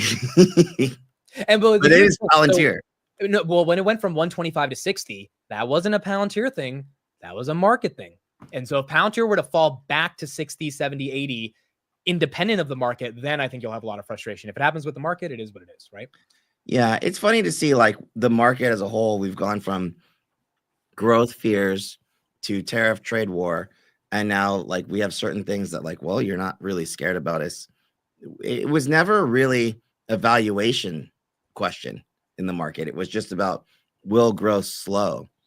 And I don't see, Palantir is a prime example of like, at least part of the market does not believe that growth is going to slow. Right. Okay, let's do the $3 trillion AI giant again. That's now worth $3 trillion Nvidia. 123 is the magic number, right? So that's that 3 trillion mark right here. What what I'll say is like, this 130 area down to 123 is an area that Nvidia has been battling. I mean, geez, for the last year. So technically, what's weird about this, technically right now, Nvidia has gone nowhere for the last year. Believe that, right? Even after everything that they've done is gone, you know, from a technical perspective, it's still kind of been like dead money. So now is I would assume is like the show me story, right? Earnings are coming at the end of the month. So right now you're about 2 weeks before their earnings report. After all the Mag 7 is gone, I would classify this as your typical pre-earnings rally, because again, it was lagging so much before. The last dip was like 104s, we talked about on the last one. But this year, it doesn't have to continue. I do have 137 as this upper bound. right here. So again, if you take just this prior higher consolidation from October 2024 to Feb 2025, that is going to take you right into this area. From a technical perspective, so all the charts, if this was going to continue to be in a downtrend, this area 123 should not have broken. So like your potential bear flags all invalidated, your potential, I don't know, breakdowns essentially all invalidated across the board, not just for Nvidia, but this was that last lower high that I just made in red. Can you guys see this? Is this? Yeah, that's good. Is it? All right, let me see if I can make it a little bit bigger, just anyways. So this is your last lower high right here at 123. You have another little lower high, right? You have another lower high. And with this, we're seeing, you know, equivalent lower lows. LL is for lower low, going with those, right? But the problem across the board is that once you have this first break, you now have a higher high. Which is a while ago, right? So if this is your last lower low, that's 114. Even, I guess that you could say this. But no, this is the, let's call this the big one, right? 114, 115. That one, that could not have broken. We do have now a new series of higher lows continuing. So this is just higher lows, but now we're kind of just going. So now we still have yet another higher high, but where does that higher low show up? It can show up as low as 123, and this chart still be valid from a bullish perspective. Does that make sense? So my point is here is it's like the rest of the market. It's not, I think you just stay long. I don't know that I would personally, from a technical perspective, again, fundamental, completely different. From a technical perspective, it's not like add new money long. It is more like just hodl and see what happens.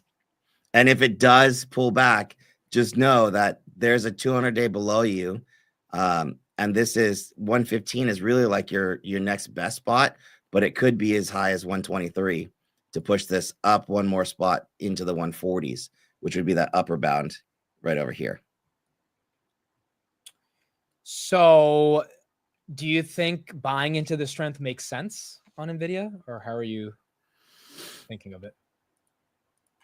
Like if someone says they missed it at 105, 115, but now they get the thesis and they want to get in at 130, is that chasing or is that just being smart? I think it depends. So it always depends on your time horizon. Sorry, my cursor is flashing here. I think if your time horizon is long enough, it doesn't really matter, right? Like if you're not holding Nvidia as a trade, and if you're looking at it more as like, I'm going to hold this for the next 3 to 5 years, I don't think it really matters, right? Like if you could just do a little bit. And if it's really a big green day, you know, I'm guilty of this with Hoodie right now, is like, I might buy a couple of shares just to feed my appetite. So I feel like I bought a little bit. We're not talking about options here. This is, I do trade options. That's usually what we're known for, at least the group, but this is not a place where I would really press major long-term options. What you can do if you're already here is you can roll, what we call roll up and out into like the 150s. And what I will do right now is I'll go ahead and take this. So we know what we've just highlighted, and I'll try and be quick here. 123 is the level that Nvidia would you really want to see it hold. And I'm not a buyer over that, but if I see 115, I'm a little bit more interested. Until then, you have to deal with that 140 kind of topping area. And so what we can do is if you have this from the lows, from the highs to the low, we call this swing high, swing low. Let's say from a weekly perspective, you are at this point over your, what we would call like golden pocket. So the bears are pretty much invalidated at this point. And if it's going to extend, we would do a similar exercise with Nvidia that we kind of just did with Palantir. And if this is your consolidation, remember it's a 1-year consolidation. If it's going to break out, I think your 50% mark is around that like 185. If you're talking about a 3 to 5 year type scale, Right. maybe even up to 200. And so from that perspective, again, if your time horizon is long enough, I think you're okay. So you just, what is $15 if that's what you're here for? Right. If you're here for a couple bucks and just to take a trade for earnings, like you kind of made the move already. And now you're at a trouble spot. So maybe it goes, maybe it doesn't, but it can take at least a few more days to breathe and burn off this overbought scenario. All right. Let's do hoodie. What do you think is going on? Are we getting back to all-time highs on hood? I mean, we're like 5% away, I think, at this point. Are we even though? Is it like 1%? It's like 65, right? We're at 62. Yeah. So 66 is what I have on this chart. 66 and change. Do we have a Robinhood bell? We do not have a Robinhood bell. We do not. We have to call, we need a Robinhood bell. We might have to get one of those for Robinhood. Look, it's pretty remarkable, dude. It fell from 65 or 66 to freaking 30. Now it's kind of right back. I mean, it's amazing. This chart looks just like Palantir. It really does. It really does. Just like it. They've always looked just like each other until they didn't. When Robinhood went, they used to look like each other. Sorry, not always. They used to look like each other. Target still remains 100 for long term. Long term is next month, this year, next long term year? is 3 to 5 years, Eddie. Okay, so give me this year. What do you think? You think 85? Right. That's what I hear people saying a lot. 85 is where you get to. And that's the previous all-time high, I think. That's why. On Robinhood? Yeah, it hit in 2021, it hit it like for a second. Yeah. Back then. It was like 3 days after IPO, and then it. Nah, I'm gonna hold firm at 100 to 110. Yeah, sorry, but it is very similar. So even this consolidation would take you again having to use the extensions, fib extensions, not something that you typically do, but this is what it would be. It would be that 50% move right in that 110 to 90 and change, at which point it would be good to see it go sideways for a while. In this event, if it does pull back,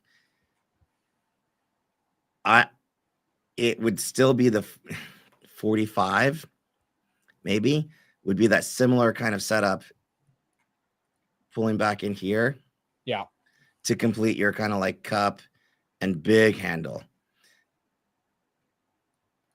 Here, and then you're still steaming. Right. But it's so tough because this thing, it just goes like it goes on a 1, 2, 3, 4, 5-day win streak, which ends up being just like an absolute face ripper. Sorry. 36%.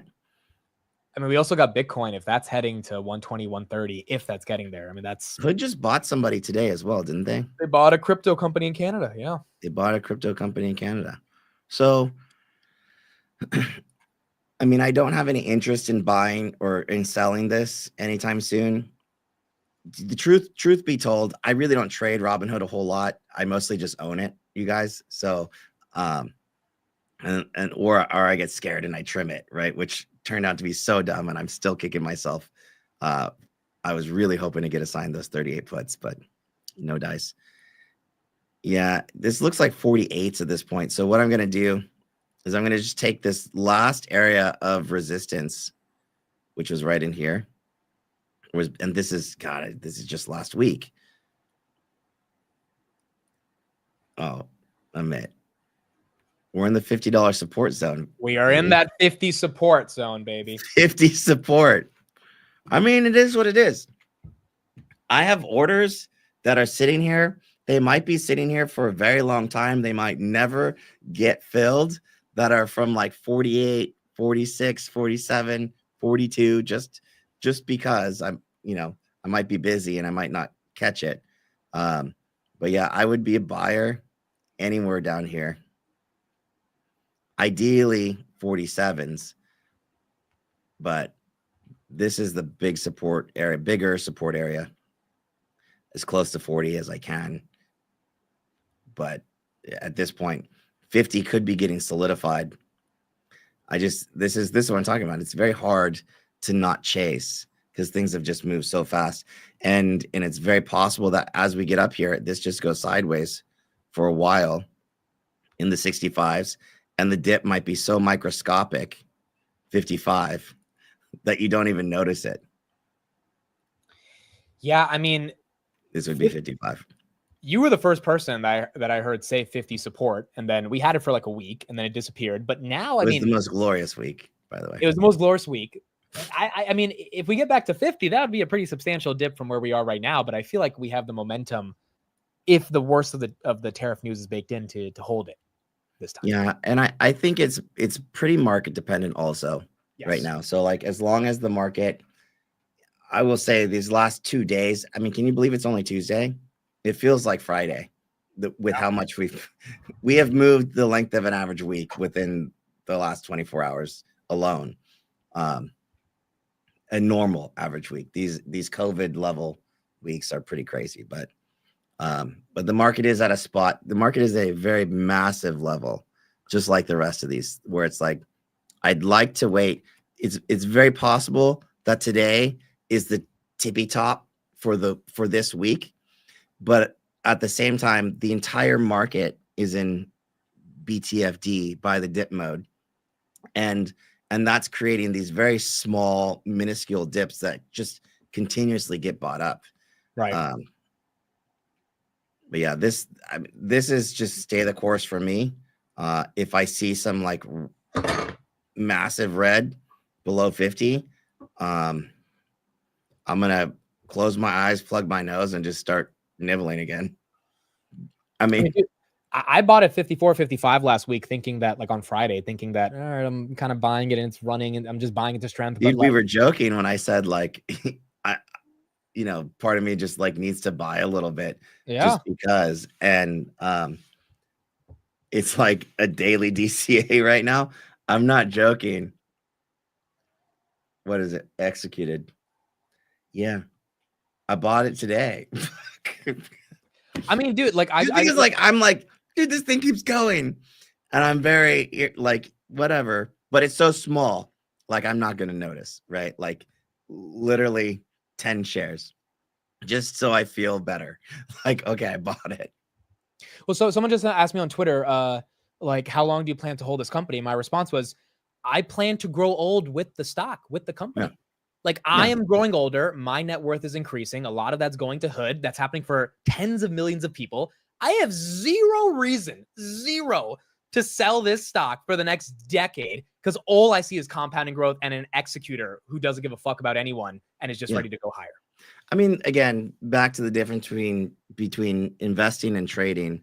These are two different mindsets, two completely different skill sets that, quite frankly, do not mesh, right? Like, in investing, you got to be thinking a minimum 3 to 5 years, minimum, if not much longer, right? Trading, we're like week to week, month to month. Going year to year is extremely, we don't usually do that. That's just not normal, but we go level one spot to the next spot. See, but real quick, I'm not perfect with the F-bombs, right? I said the F word. I got on Chris, but Chris said it like 5 times in 5 seconds. I was like, all right, Chris, we got to calm down a little bit. But yeah, I'm not perfect with that either. By the way, guys, real quick, we got some news that might be pumping the markets right now. They might pump the markets tomorrow. White House economic advisor Hassett just said when President Trump gets back from Saudi Arabia, he will announce the next deal. He will announce the next deal. This is like the Willy Wonka golden tickets inside of the freaking chocolate bars, and we're waiting for who wins next. Is it India? Is it South Korea? Like, it's incredible. Yeah. Absolutely incredible. So there you go. That could be a momentum based asset for tomorrow morning as well. I was savage in the house. Raked in a 5K. That was a good one. Dude, Coinbase. That was crazy. Okay, we got to do Tessie. We got to do Tessie because everyone's wondering about Tesla as well. And then we'll get to the S&P. Tesla is a massive spot. I'll tell you what. Today was the day that I'm like, this is very likely happening. Regardless, I don't know if I can pull my Twitter. Regardless, it was a couple weeks ago. Right here. A couple weeks ago, it was like this is building, this is happening on May 9th, right? Potential 25% on equity alone. Broader trend break. This is that chart then, right? Again, breaking out of that prior week area, 290s was that next level. This year, 325 is the big pivot spot. Now I'm going to pull up the Tesla chart. This is where we are today. That's when I posted this. So by the way, if you're not posting or you're not following with alerts on, you might not find these crazy trades, but it's here. That was this day. And so here we are just this day. We're all the way up to that first kind of target level. There, I don't know if you remember this, but there was a big kind of like, I think it was like 320 gap in the Tesla chart way back when. Yeah, we right talked over about here. it. Yeah. Yeah. And so this serves as a pretty solid pivot. 320. Today we actually broke out and I went long again. And Tesla, I'll just say Tesla's probably my best performing equity that I trade, options. So like, or at least most profitable. And the reason is because like when Tesla goes, it just goes and it doesn't it doesn't really give you a whole lot of pullbacks. And so even today, I have 337 here, which you probably can't see because, you know, it's my screens are a little bit, but it's right here, 337. Yeah. This is the next big deal. Between here and that 321, I'm looking at 360 plus. So 367. When we first met, I said in very short order, and I think you might have tried to call bullshit on me, but that was actually the original Tesla trade that we had outlined on your show, that I had outlined on your show, which ended up being basically from 190 to 460 or whatever, right over here. And so this is a very similar setup where the prevailing downtrend has definitively been broken. If we can continue on, this area is it's going to line up. So now this is too big with this prior same consolidation area right over here. And so the reason that this moment in Tesla is big, and that's about 337, is the velocity that will be created from a move like this. This is like a one day. This is like a one-day move, $15, $25, which is very profitable for an options trader. For an investor, I think you can get into the, I'm not going to say 400 because we're not quite there yet, but the next big area to deal with is right in here, these double bottoms right here. So for now, that seems like a foregone conclusion that we actually do get back into this range and Tesla becomes like the rest of the market. Regardless of your fundamental story, this is still not,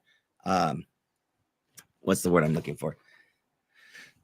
Is this still not like a growing company, but the future prospects of are still very much alive. So this is going to go up to 420.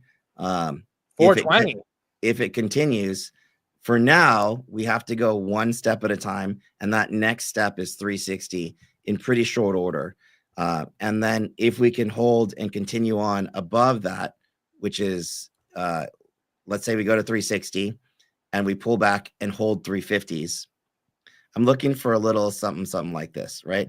So I'm looking for this. I could even see 370. That's fine.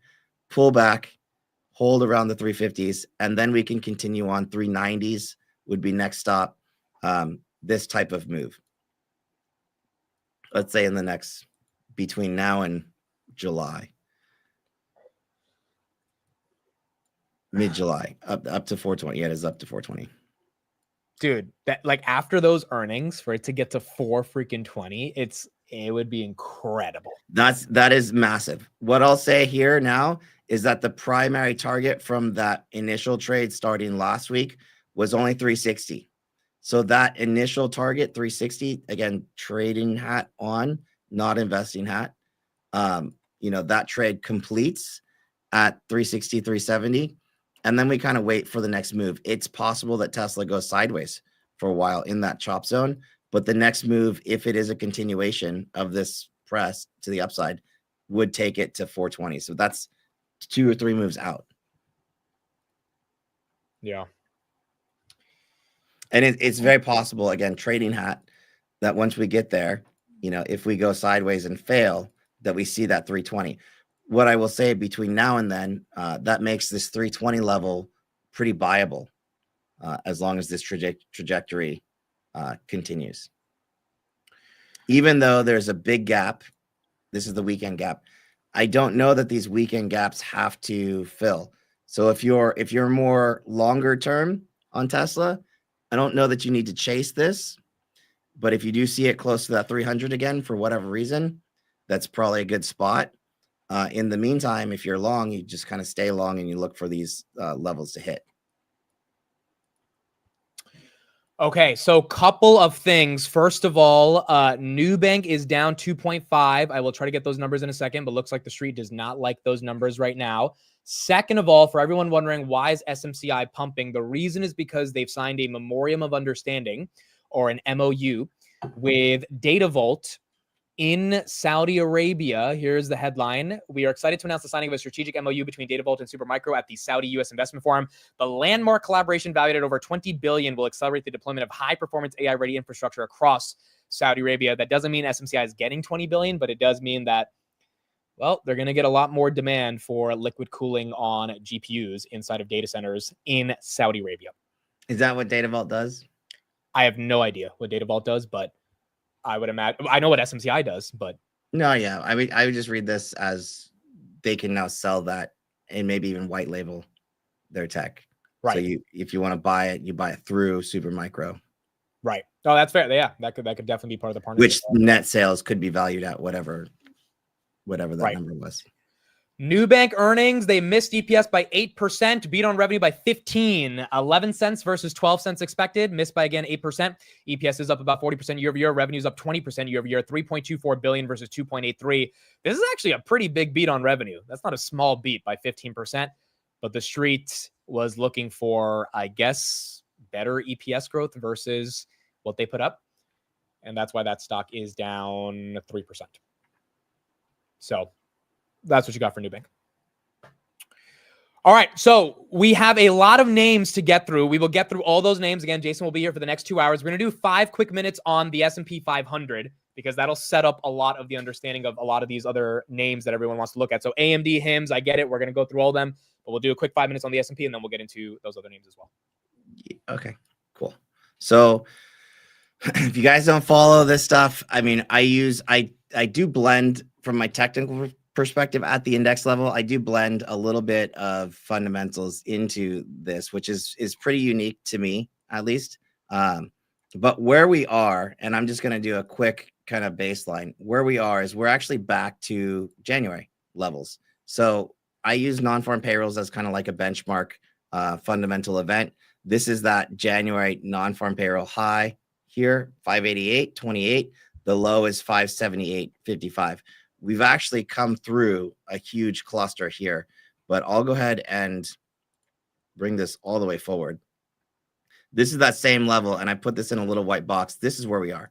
And so when we were at the lows, and I did the same exercise with you guys then, and it was as simple as, look, if we are below 526, but above 502, we're just going sideways. That was in here. This is the tariff. This is the trade war zone. Are we going to call it tariff zone? This is the actual top of that 90-day pause announcement right here. But when we were at the lows, it was as simple as if we're over 526.59, we were going to be going higher. If we were in between this box, we're still kind of deciding what direction we want to go. But if we were below 502, we were going lower, and we never got a daily close below 502. From there, it was the exact same exercise in this area, and that was last week. We went sideways the entire week until we finally gapped out. Now the new box is 588 to 578 on the lows. So as long as, and the way this works is as long as you're over 578, you're still holding that continuous uptrend, which means that a possible dip buy around this area, which is just above, is still valid. It doesn't mean that we're going to break out, because we're not definitively going higher until we actually breach today's highs. And why I said earlier that today could possibly be like the top for the week is that it's very likely that we actually go sideways in this exact kind of like grade box, which is down to 578s. So 578 would be a good level that I would be interested in to see hold just over the 200-day simple moving average. If we do get, for whatever reason, if the news hits or something else happens, but you see price accepting over 588 and a quarter, we are going to go to 600. And there's no question in my mind about that. And it's going to be in a very short order. And that could take us up to 608. But we have to get a full day's trading over 588 first, whether that's a weekend gap, whether that's a news candle, who knows. But when that happens, if that happens, it's going to 600 first and probably all the way to 608 in that case, in which, like, at that point, again, this becomes that kind of consolidation box, just like this. So those are your levels, full stop. If we do go down, that means that we would be losing 578. Then we are going to test those prior highs of last week, which would be not a bad dip to buy, which would bring you right around that 565 area.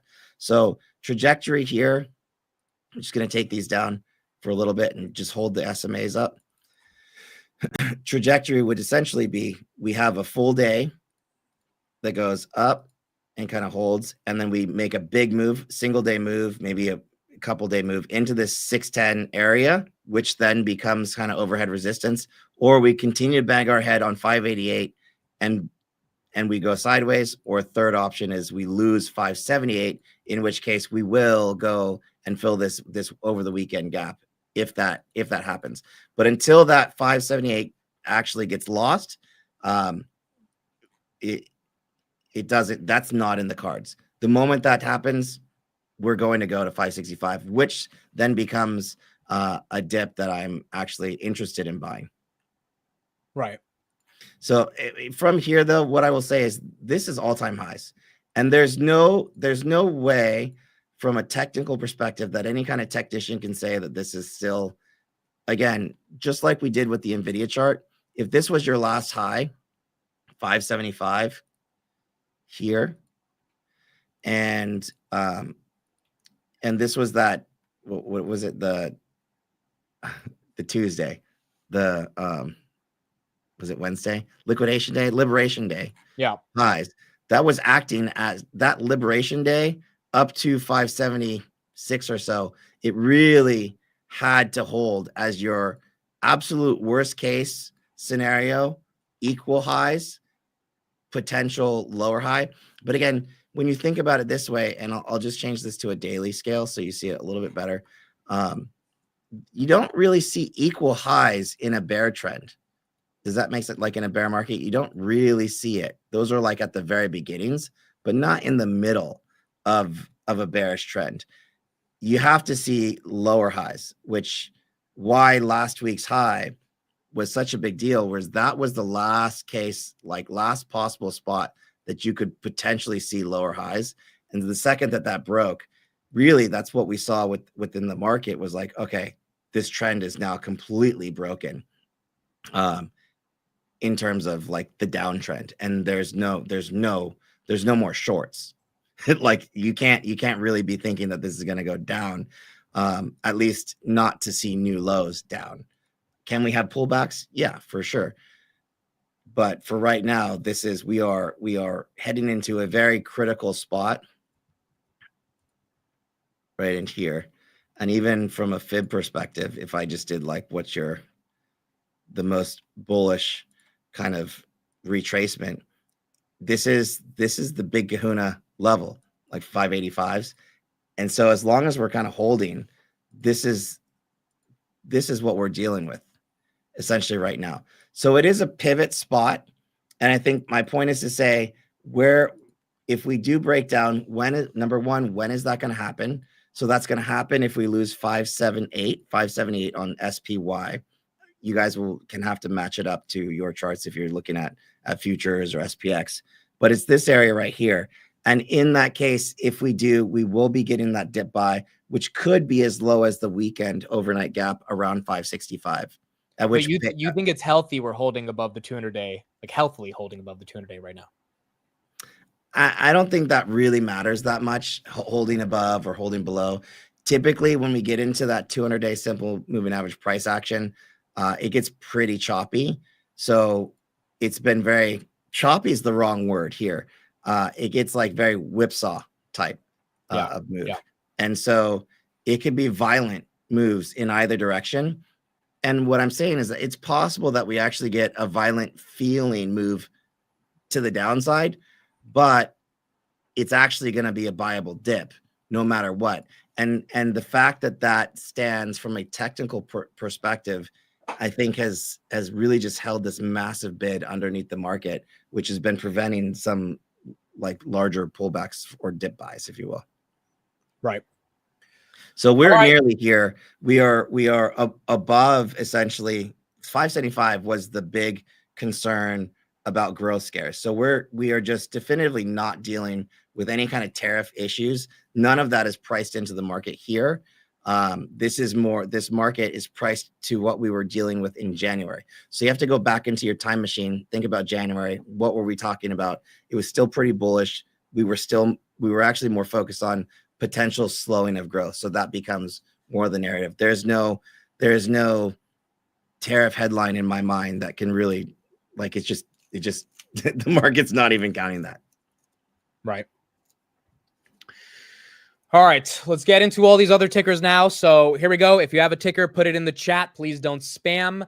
We're going to get into as many as we can. I know some of the main ones you guys want to cover, but we will try to get through the rest of them over the next hour and a half. Can I just say one last on? Yes, go ahead. It's just the point of looking at the index level is to know you don't have to trade this, but as long as the index itself is following that trajectory, you can assume that your stocks will also follow that trajectory. And so if you see one breaking down before the other or one at a level, that's kind of like your cue or your confluence, if you will. Okay. Sorry. All right. Let's start off with AMD and then we'll do HIMS. AMD first. Let's do that. Was there news on AMD today? Because this thing was getting wild. Lisa Su was shaking hands with Donnie T. That's what you got. Is that what it was? I saw 115 in the cards today and I was like, whoa. That was that last big breakdown. That this purple line, which again doesn't show up on the charts that often, is the 200-week simple moving average. Remember, red line is 200-day. This is a 200-week simple moving average. You're very close to being there. Broader downtrend, definitively broken. It's been broken a while ago here. And you're really just, you're out of the muck at this point. Your big level. So this is very similar to what we were seeing on SPY. This is about 116, actually. If you can get through that, we are talking about 125s in fairly short order. I don't know how much of a coiled spring AMD actually is.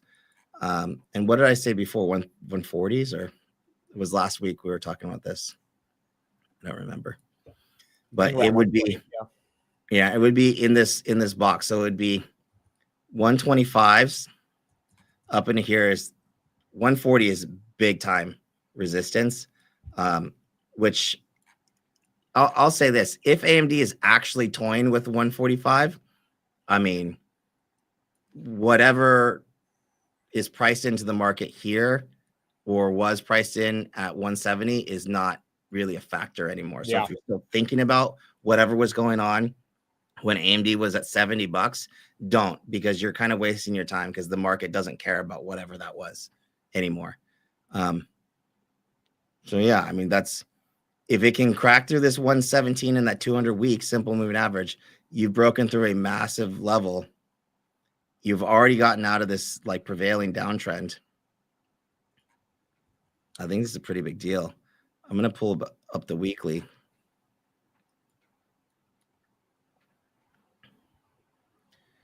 Yeah, this is. I mean, also, if we're selling chips to the UAE, Nvidia is going to get a lot of them, but AMD will also be getting some of that demand. So, in general, that could be a catalyst. Yeah, and I would say like the storyline of AMD being more perfect example. AMD being more expensive than Nvidia. That storyline, the market currently doesn't care about that. Yeah. So it might be true, but it doesn't matter right here. And so, yeah, I'm just going to connect these tops right in here to this lower prevailing downtrend. And I think this trajectory is what you'd be looking for. It's about 130, which I think is actually what I said last week. It's about 130. All right. I know a lot of people started DCAing around that 130, 140 range. So if you DCA'd heavily and you're below 130 on your average, you should be able to get back there. Hopefully. Earnings are August 5th. So this is not actually like that pre-earnings kind of rally either. That's still in the cards. That's still yet to happen. All right. HIMS, which I missed. I don't know if you missed, but what do you think about this one? It's not a Robinhood size position. This is some serious high beta. I was thinking about it, actually even today, but how to do this, it's been kind of a challenge for me. I think you're at the level that we outlined last week, and HIMS could make a move just like this. We were talking about 65 last week. You're here. So target acquired, congrats. Now the next move is, do you break this all-time high? It's very similar to your Robinhoods and Palantirs, except this cup is much deeper. $50 looks like a heavy volume shelf, and also like the weekend gap. This is a hard one where like you really need to watch this intraday like a hawk, and if you're not, well, you might miss it. And the shorts are doubling down even more, from my understanding. Today, I looked at the data. I'll pull it up right here, but they're borrowing more. I just don't. Maybe I'm missing something. No, you're trying to figure out what all of us are trying to figure out, which is why are they shorting this stock? Yeah. I don't get it. I really don't get it. I don't get it either. Increase. 3.6 million shares are available. Yesterday, there was 3.7. So more shares getting borrowed to short. So this looks like just under 50 is the first kind of like area of interest, like around 48s, just under 50. It's more interesting closer to 40 though. It sounds crazy because that's a huge percentage away, but that's how this stock trades. Yeah. Even if this pulled back 40% to $40, this chart would still be valid. And then you could see a real cup and handle. That's what that would look like. Okay. So that's what we got on HIMS. Google. And are you buying the dip on Googs? No, I did already, and I sold it. Wow, you have no faith in Sundar, huh? It's not that I don't have any faith in Sundar. Actually, you're racist, bro. You don't trust brown people. There's a running joke that I have with Jason. Even though I called him Chinese, one day, he's like, "Amit, I'm not Chinese." I was like, "Oh wait, my bad, bro." My bad. Yeah, I think it's constructive. The only thing I think is holding it down, like for sure, 150, even here 160. This is cheap. Like this doesn't make any sense. Kind of cheap. Again, I'm swapping hats back and forth here because from an investing perspective, I can look across the market. And I'm like, is Google like an opportunity cost? And that's the only reason why I sold some of this, right? Like, I'm like, all right, I'll keep it as a token position, but I'm not even caring about this. It is cheap. It doesn't necessarily deserve to be this low, I don't think. But at the same time, these guys just don't deliver. This is the area that you would want to buy, and 150 was it's a very good retest of those prior all-time highs, right? So 2022. This is lagging, right? Is it lagging you know, for a good reason? I can't really say that. I think it looks ready to roll. Like, you just look at this chart. This chart looks good right here, right now. It looks good, but I'm just not really seeing the aggression from the bulls just yet. Right. So I think it's possible that this gets back. And when I say back, like, we're really, and this is a weekly time frame, we're talking about 187. Oh, 187. It's a funny number for Google.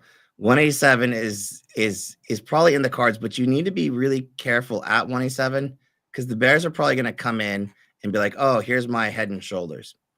And what's funny about patterns, if you don't know me, I do not trade these, is that it'll probably do a little something like this.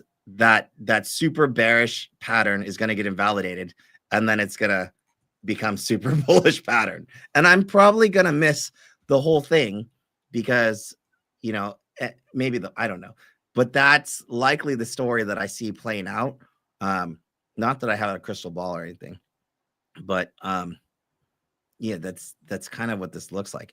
In the meantime, yeah, this area is an area that we have contended with for quite a while. So the box is up to just over 166. When we get there, and I think that was the same level as Willow, right? Yeah. Willow was around 165.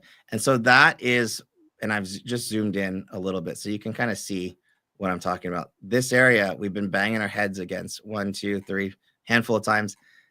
This next one, it looks like it's really going to try and make a run for it. I don't think this is going down, but I think there's a little bit of a lid on this, that this really just has to try and break through. But once it does, I mean, it'll be better. What are your, I always think about your January calls. Dude, they're cooked. I paid $6,000 for them. They're worth $2,500 right now. So that is not cooked. Well, unless Google gets to 210 in the next 6 months, they're done. So I don't know. They're 150s. Yeah, but I paid $60 a premium, so it has to get above 210 for it to even break even. So, or at least closer to that range, you know? A lot of things can change in 6 months. That's true. Like, these charts will be completely different in 6 months. It might be the fact that we might be looking at this chart as a Google consolidation. That is true. In 6 months.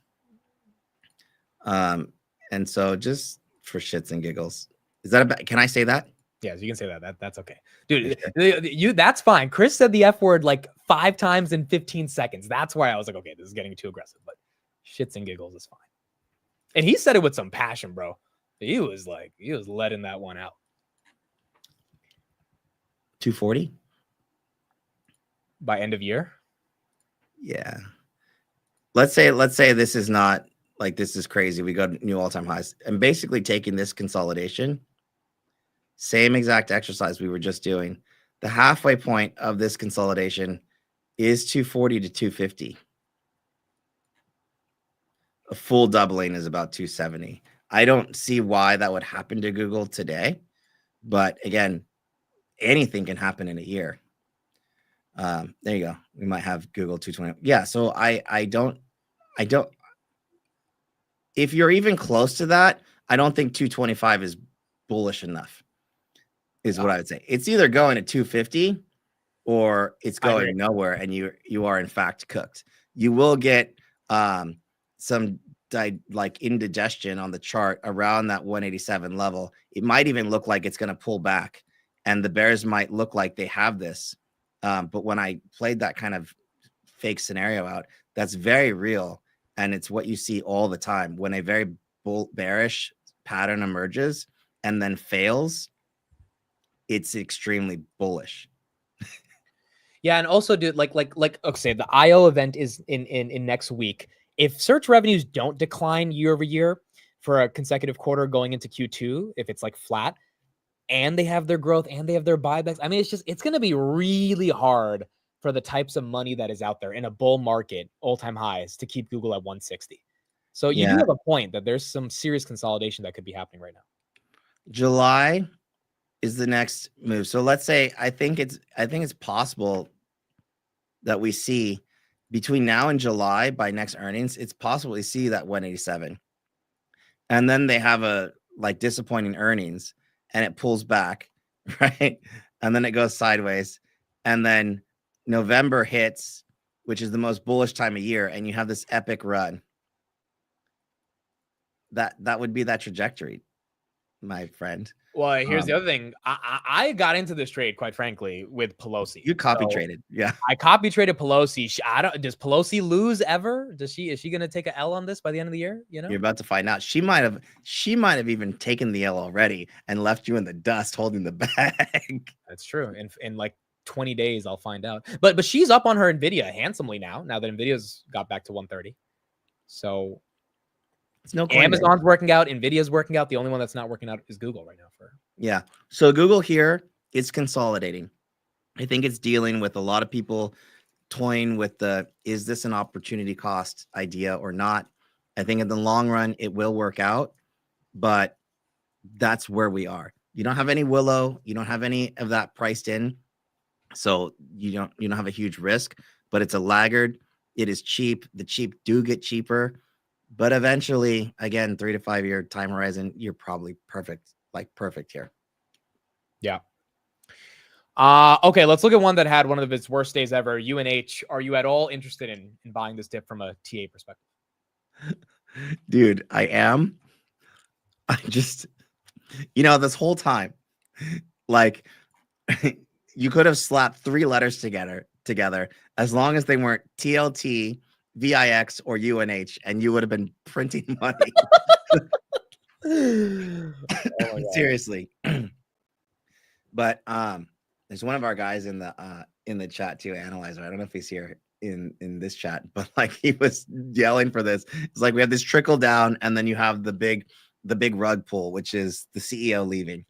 This is not a joke. Like this is a big American this is a company. Huge fall from grace. Like this is insane. I couldn't believe it when I woke up and I saw this today, and it got worse by the end of the day.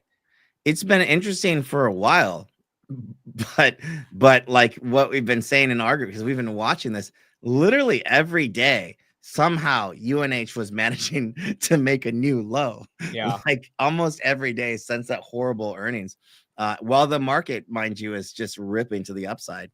And then, of course, you have today, which I will say it could very likely be the lows or thereabouts into that area. But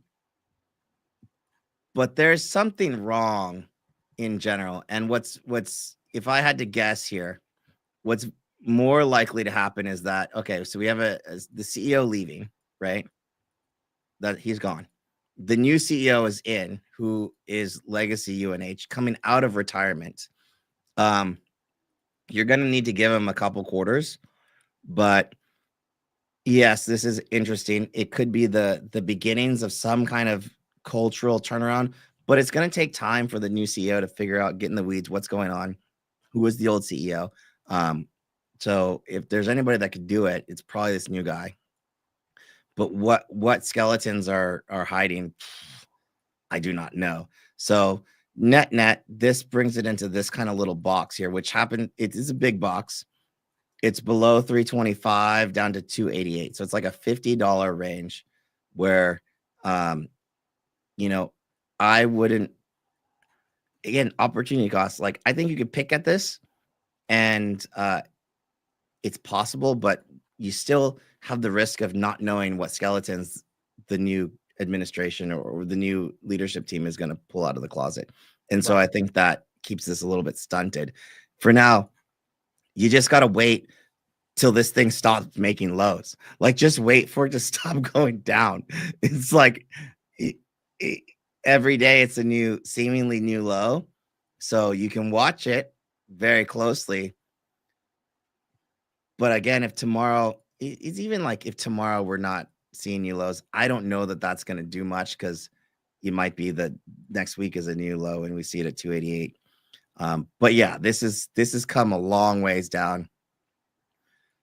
I even looked at some options today just because this is getting so crazy. As maybe some like, okay, if you want to go crazy lotto play, and they were coming out pretty hot and heavy today with like January 2026 500 calls, things like that, which I get, but it's something that if you do that, you're really like, it's a real lotto ticket. We don't really know what's going to come of this leadership change yet. Right. But yeah, it's a huge fall from grace, but it is coming into a pretty significant level of interest. No question. Okay, Rocket Lab. Good earnings, down 10%, kind of recovered. What are you thinking about this one? Good hold. 2130. Story hasn't changed here. That's prior all-time highs. You want to see it holding that level, that power earnings gap here. Boom. That was the resistance right in here. Now you want to see it continue to act as support, and that's exactly what's happening. So let this get its legs, whatever it's doing. Ideally over 2130. If you're longer term horizon, this is like a Nvidia 123 price point, right? Like if I'm long term enough, my time horizon's right enough. Below that, I'd like to be adding little by little, and above that, let's see what she's got. Your upside would be 27 near term if this does break out of that consolidation box. The drop on earnings outside of a fundamental perspective, is there anything technical that made sense for it to revisit the 21s or the 20s? Even below that. So there's this. So you did erase that entire power earnings gap at one point, which is that 15. So I think we had this as an area of what you would look for. So the possibility of this technical imbalance prevailing might have kept it stunted, but that is now filled. Does that make sense? So yeah. I think at this point you don't have, and we can pull that back and see all of this. So that was a good spot, 15. Again, I'm not seeing the aggression here just yet, but it's building that base. If the market gets really interested in going to space and things like that again, I mean, it is what it is. And as long as they have good deals coming through their pipeline, it should hold at least. Okay, SOFI. We'll do SMCI after SOFI. What are you thinking about this one? It's right there. This is the level 14 and a half, give or take. I think you just let this breathe. See if it's got the legs. If it cracks this, so this is like if you were long down in here or you're long in any of the levels that we were pointing out, 12s. It was like 1180s that I had. Let her cook. Not a new money long. If it continues to go, I could see this going sideways for a while. It would have to be below 1360 to really be a little bit more concerned. And so that's going to come from where it was bouncing earlier in the bull market and where it got rejected here. But now we're basically getting that kind of springboard through, although we're not over this 14 and change level, right? So that was resistance. And we're still seeing it. And then it was support. And so right now it's currently resistance. So in between this little box down to 1350s is constructive. It can sit here for a while. If it gets below, this is like a no touch box. So no touch zone. If it's over, then it's very likely going to go back to those 16s. If it's below, then you're probably going to test the 12s or thereabouts again. So see what she's got. Yeah, I think the big catalyst now for SoFi is rate cuts, but it looks like that might be a little further out. Yeah, actually. So like if you're really bullish on the rate cuts, I don't even know that TLT is going to be the way to trade it. It might be either Robinhood prediction markets or IWM. Yeah, I think that's fair. And look, SoFi should get a ton of refinancing demand for mortgages and student loans. It's just, even without the rate cuts, I do think the company's undervalued. So the question's just, when the market decides to continue to give it some momentum as well. Swift,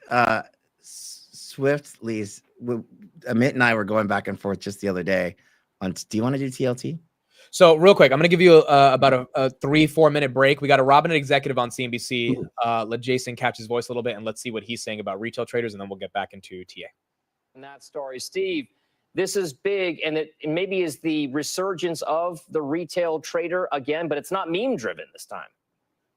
No, it's not meme driven. Yeah, thanks for having me. Yeah, we just got a fresh look at our April metrics. So we saw, what our customers have been doing throughout the month of April. Strongest sign was that it was one of the best months we've ever had for deposits. So they're bringing in fresh powder to take advantage of the opportunities that they saw with some of this tariff news. And as you said, some of the most depressed names, or the ones that were hardest hit, the Apple, the Amazon, and Nvidia, all the ones that really were quite depressed, is where we saw some pretty strong buying. And if you look at the overall volumes on the equity front, they were as strong as we've seen, and up, over 100% on a year-over-year basis. Same thing on the option side, and the margin balances are held pretty firm. So I think our customers really stepped in and took advantage of what they thought is a pretty unique opportunity. When you look at the dynamic now, all of the leverage, the trading volumes, the kinds of asset classes being trafficked more in, do you feel as though that this is a market where we could still see a retest of the lows and maybe even new ones? It feels like such a long time ago, but it was just a couple of weeks ago. Oh yeah, no, I agree. I don't think, and when, we talk to our customers, many of them pretty frequently, I don't think they think that this is all just going to pass, but, they take advantage they have a core portfolio, but they'll take advantage of names that get very depressed and stay in those for a shorter duration and then cycle out when they get the gain. I mean, some of these are up 50% from their lows. So, they cycle out of a portion of that and then wait for another opportune time to get back in if they think there's going to be attractive opportunities. You mentioned some of those names out there that are getting some of the most activity. If you look at those, is there anything that you glean from the kinds of trading activity that we're seeing that can extrapolate to the broader market overall for, say, the institutional side of things? No, but I think there's an interesting phenomenon that happens when, we have the VIX almost at 60. And there's an interesting phenomenon that happens not only to Robinhood customers, our customers are in their 30s, they're quite young. But if you look across the industry, when we tend to see extreme bouts of volatility and movement like this, you get retail customers that sort of move away from individual names and they get into the broad-based ETFs, the IWM, the QQQ, the SPDR. And the rationale is really that, hey, the market's moved down 25%. I have less confidence that the individual name I'm going to buy is going to rebound. I have more confidence that the overall market is going to see a rebound. And then when when things sort of calm down, you see that rotation back to individual names that become very popular from a volume standpoint in the industry. Steve, congratulations. First of all, I mean, 5 years ago, we were not talking about overnight trading and volume, but the other night you probably had, if it wasn't a record, it was pretty close. So speak to the level of sophistication now with the clients to be able to do what they're doing. Yeah, and thanks. I just think what people really want to do is be able to act on opportunities when the news hits. And the news hits on Sunday night regarding the tariffs. And they didn't want to wait till Monday morning to take an action or to protect themselves or grab an opportunity. And so, Sunday nights have been some of the biggest nights that we have in our overnight trading. It's either earnings events or something that's episodic like announcements, or Sunday nights, because you're bunching up a couple days of news. And in today's cycle, that could be quite a bit of news. And then, you get people that are acting upon that as quickly as possible. And you've seen all the exchanges, everybody, we're going to be full cycle here in the next couple of years, without a doubt. All right, Steve Quirk at Robinhood, thanks very much. Please come back.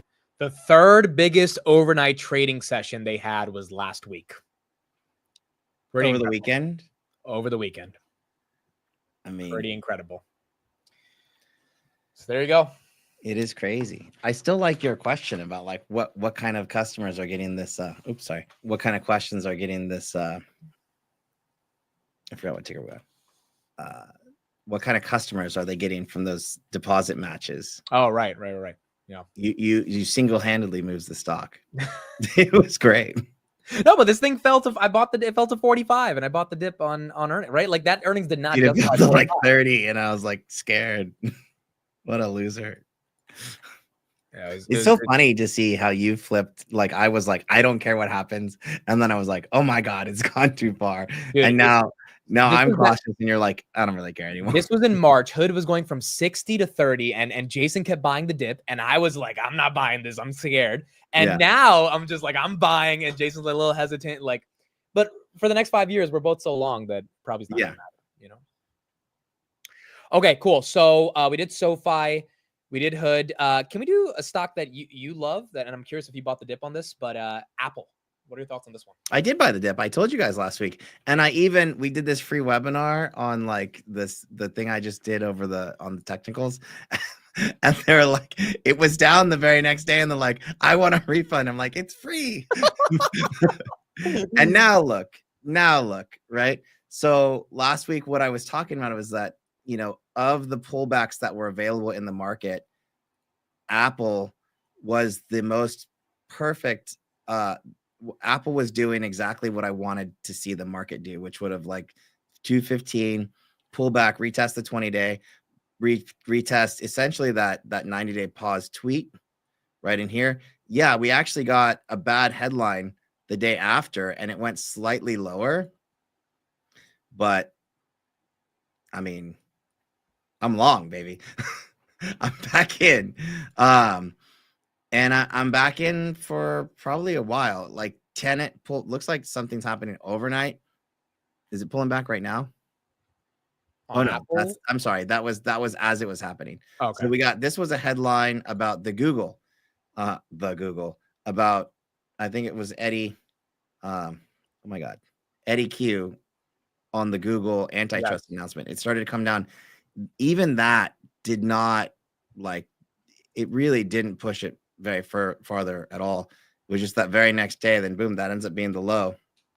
And as this goes, we are good. We are now actually, as of today, breaching that 50-day simple moving average. We do have another level.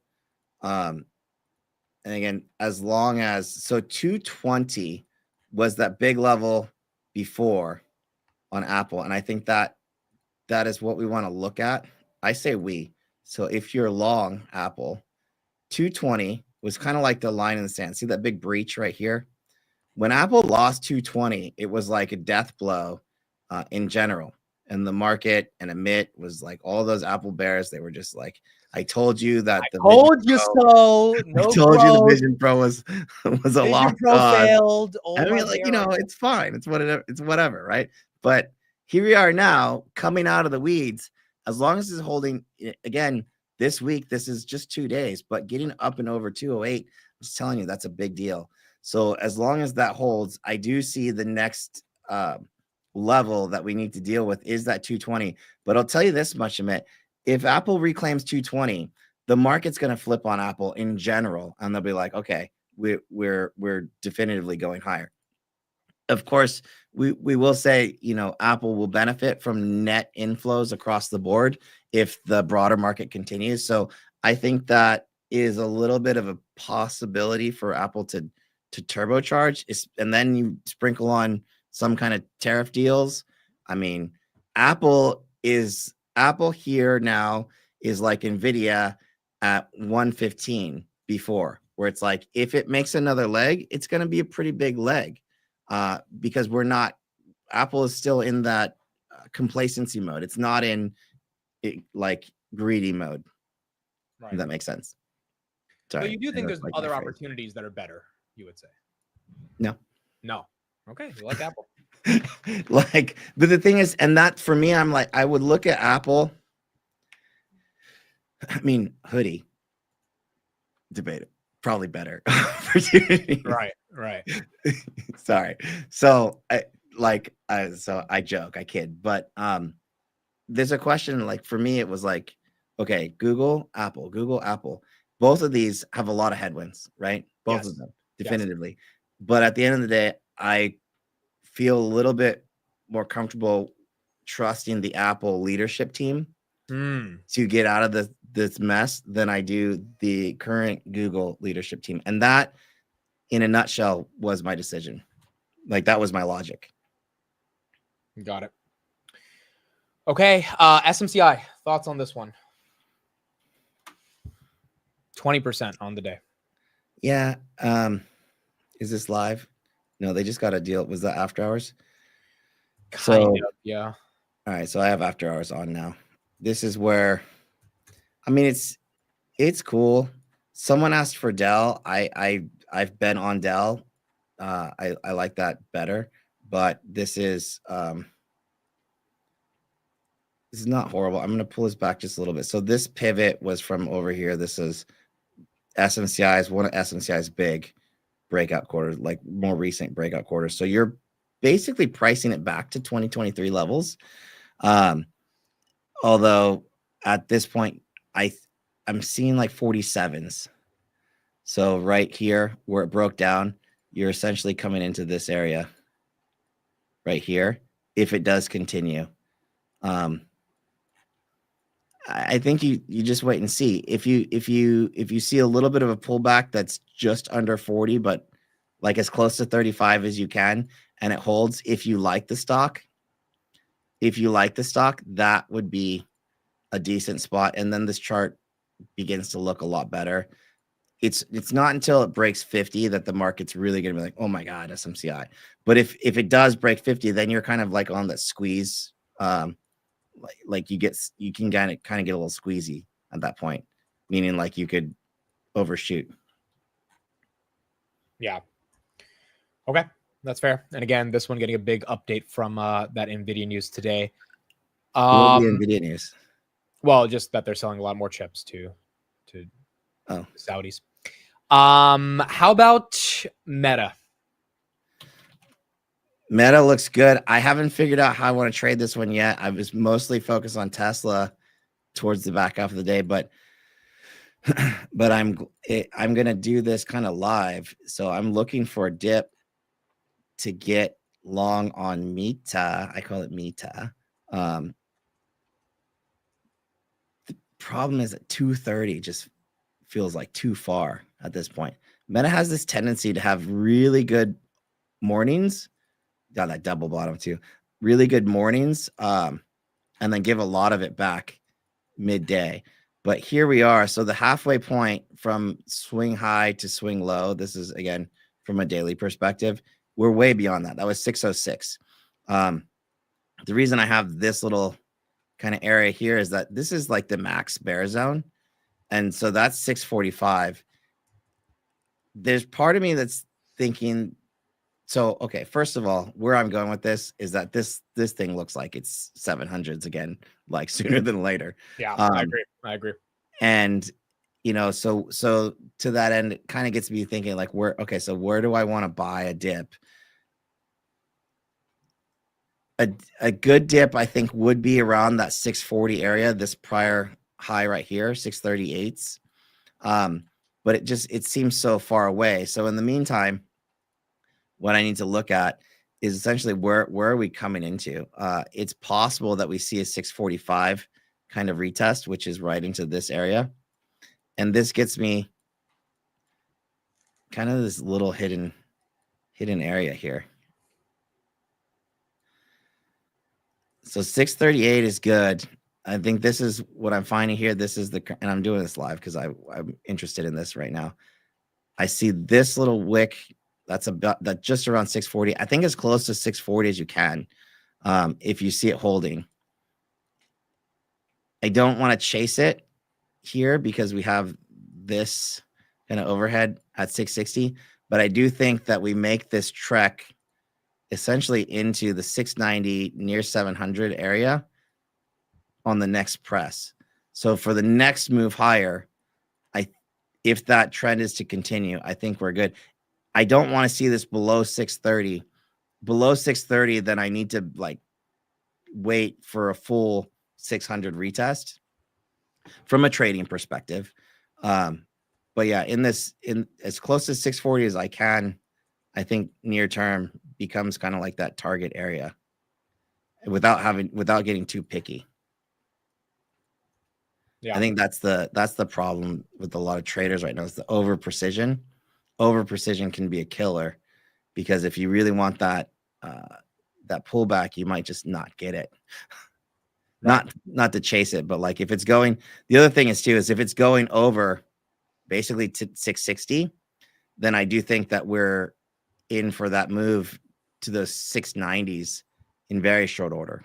So one of the two, either I get the pullback or I just see a quick kind of like looks like this, a quick break, pullback retest of 660 and it goes. So either this situation or I get this situation. But anything below that 635, I want to steer clear of or I could even short it near term, kind of for that gap fill, retest the 200 days. And at that point, yeah, you're going to be long. Right. Okay. Micron and Dell. Can we knock those two out together? Micron was a huge. Okay, so Micron, I fumbled this trade. I was long last week, and I just like I was like kind of getting antsy, so I closed it. But yeah, that $80 break was a huge deal. It was one where this wick right here, and I think you can do this across the board on all the charts, but they have all the charts will have this little wick right here. That's that 90-day pause tweet that Trump gave. This one was hovering all last week over it. And it wasn't until I think this is a Thursday it gapped up. And I know this because Tuesday or Wednesday, I ended up closing my trade right before it made the move. And I'm like, crap.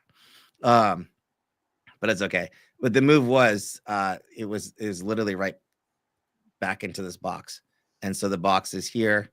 I think that's where it lives, which means that this is essentially making its way slowly, possibly into that 115 area. But the dips would be more viable towards 90s if you can. Man, that seems like it's so far away. How far is this off the lows? This is a big move off the lows. It's a smaller dollar stock, but can you believe it was 66%? Yeah, I mean, Micron was 150 last year in the summer. Yeah, I don't think this is an Nvidia, just to say, because it's more commodity than IP, but high bandwidth memory that is as a whole. But yeah, I think that if the AI kind of train is back on, then I think we're back on, and it makes its way back into this area. 130 is a ways away, but if it does break out of this box, that would be the target. But again, that's very far out. Okay, and then Dell with this one. Dell, I think we see 115 like soon. So Dell, to me, it was similar. I'd fumbled the Micron, and I'm like, I'm not missing Dell because I this is my baby.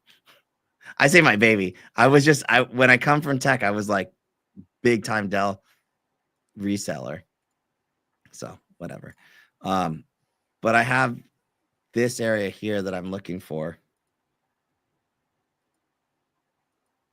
to get back into.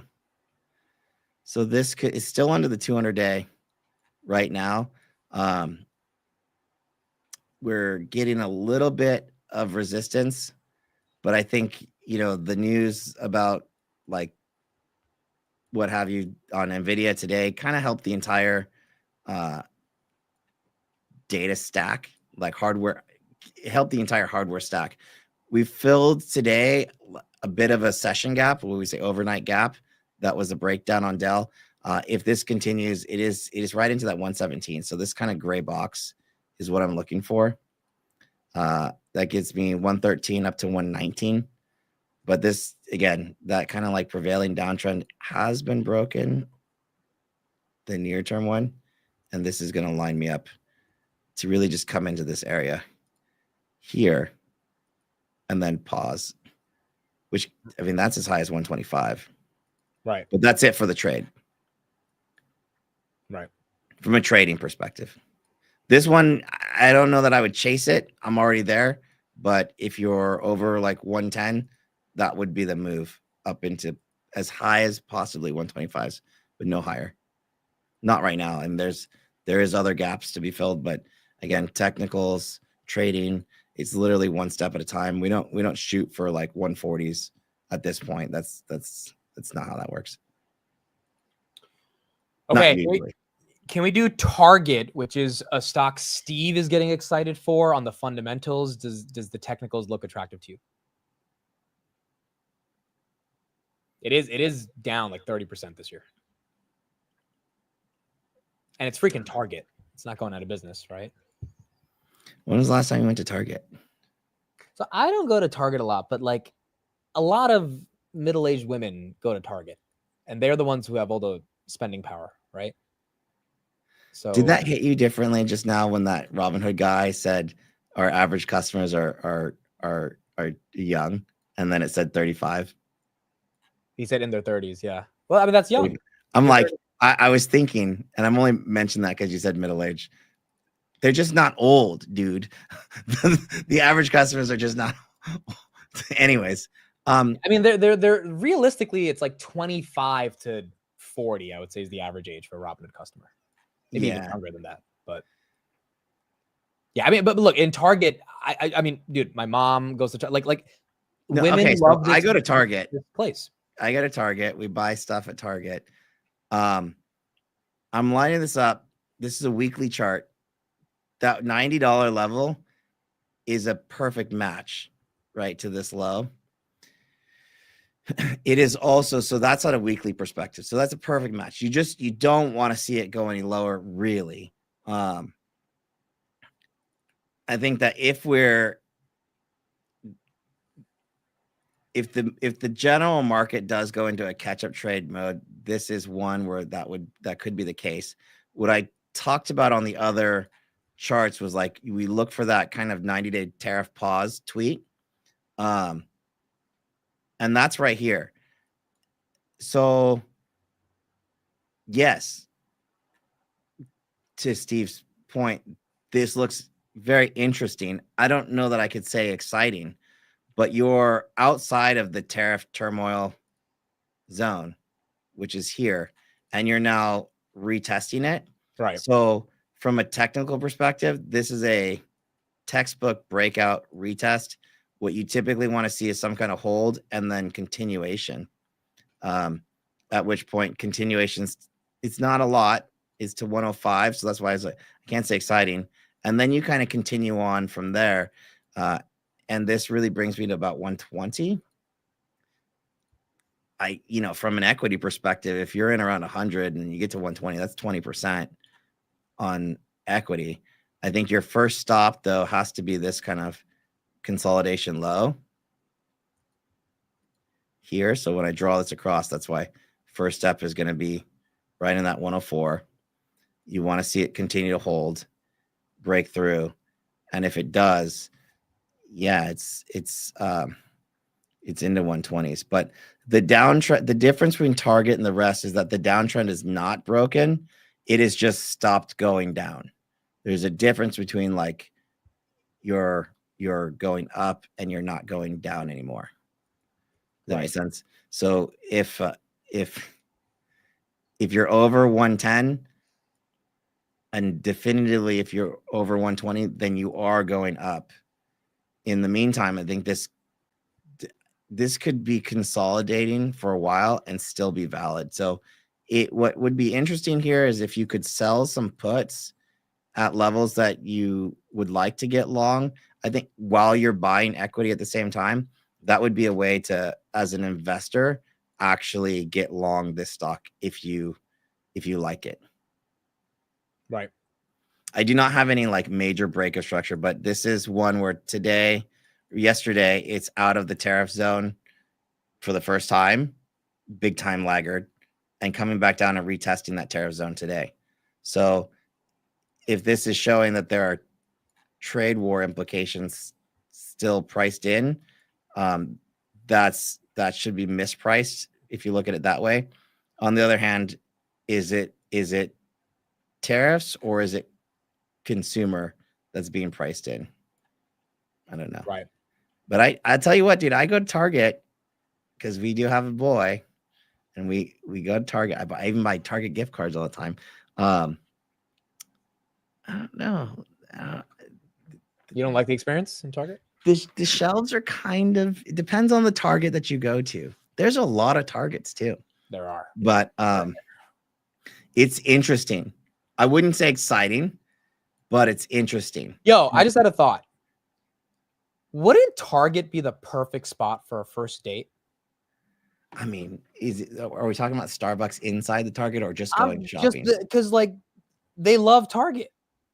So has anyone ever thought of doing that? I've never Target for a first. I feel like that would be really good. Lunar's like, well, Walmart might be better. Hold on, I just thought of something. Amit is legitimately going to go to Costco and get it's hot dogs. They don't even have Polish dogs anymore. Dude, they unveiled this turkey thing. I was there the other day. The one thing I hate about Costco is they got rid of the churros. And they replaced it with the stupid cookie. The turkey sandwich is no good, dude. It's a no. I didn't try it yet. It looked good. I've tried that and the roast beef just because it's a no-go. Okay, well, it was a very expensive. I think it was like $15 roast beef sandwich. And it was very dry. I was thoroughly their pizza is still disappointed. legit though. Their pizza's like okay, so we still have a bunch of other so this looks interesting. Really interesting is it's technically the spot to buy. This is where you stick your neck out. This is where you take a risk on Target. Right. Where you take a risk. Yeah. This is where you stick your neck out. Amazon. Monster. What's that?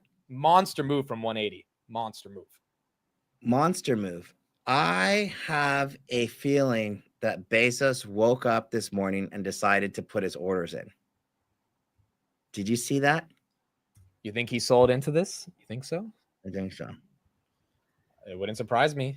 He sold at 2024 $6 billion worth of it last year. So he filed recently, yeah, another $5 billion. Yeah. I don't press Amazon here. I do not. So 216, huge level. This is daily. Huge level on Amazon. Intraday, we're very close to it. It's a big deal level.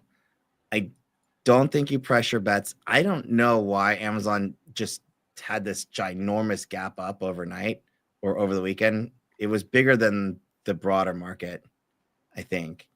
But gapping right into the bear zone, I do not chase this. I love my Amazon. It's not a small position for me. Have you been buying? I recently? did. I was buying it. I bought it in the 170s. Again, because what I will say, the weekly is still valid, right? So like your weekly, remember your Robinhood, Palantir kind of cup, whatever. This is still good, and this could be your handle, but this is not the place for me that I press new longs from a trading perspective. I think if this gets, I think we see this in a box. There's part of me that's really like, I saw Amazon intraday not breaking down, but failing to go higher way before the rest of the market. So this is intraday, just this right here. And these are those levels I just kind of outlined. This is firmly, this gray box is basically the bear zone from a retracement perspective. But lower high intraday all of a sudden, and it was really at like the lunch hour, basically 12:30 Eastern, that I was like, oh, selling just accelerated all of a sudden on Amazon. Right here. And that was very suspicious to me. So selling kind of accelerated after a pretty big gap. Well, not gap, but like there's quite a bit of what we consider fair value. and actually extending post market so this looks like it closed at 212 almost and is sitting at 210 after hours. I think this goes into a pretty heavy consolidation, and this is the one chart that has me thinking, if we did peak out this week already, that could mark your local high for the weekly. And then if what we don't want to see a sideways Wednesday and then break lower Thursday, because that would mean that Friday we do see sub 200 thereabouts quickly on Amazon.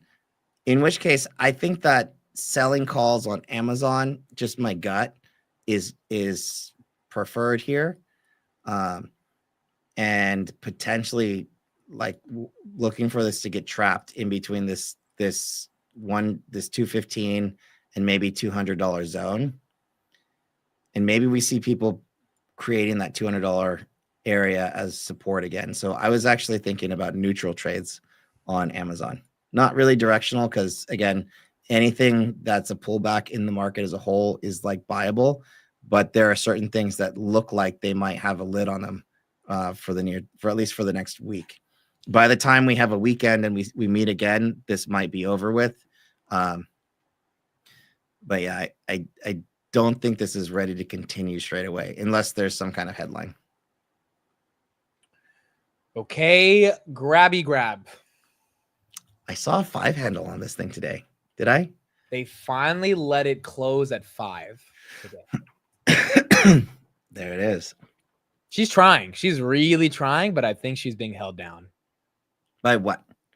So they have $6 billion in cash. They're going to acquire a company. We all pretty much know what's happening. I think the market's not letting it move until they officially make the acquisition. That's my thesis. I could be wrong. But the market's forward looking. Why would they do that? I don't know. I went through the numbers again over the past couple of days. The fair value on this thing, just on mobility and deliveries, not financial services or any of the other stuff they have, is 650. And I use some pretty conservative estimates. So I don't, and every analyst target is at 650. Help me understand. Is that like a 22 multiple or? I have to go through my exact number, but I'm looking at EV over EBITDA because I'm using EV because they have so much in cash. Right. And when you look at it, Uber and DoorDash, Grab is going faster than them. This thing should be at $550 minimum. 650 is closer to fair value. All the analysts have 625 to 675. So that's why I'm thinking it's being held down until they officially make their big move in terms of an acquisition. But I don't know. I could be wrong. I mean, I think you would be wrong on your 650. Well, yeah, I don't think it should be 650 right now, but I definitely don't think it should be struggling to break above 490. Wrong in terms of like a price target. That's the wrong word.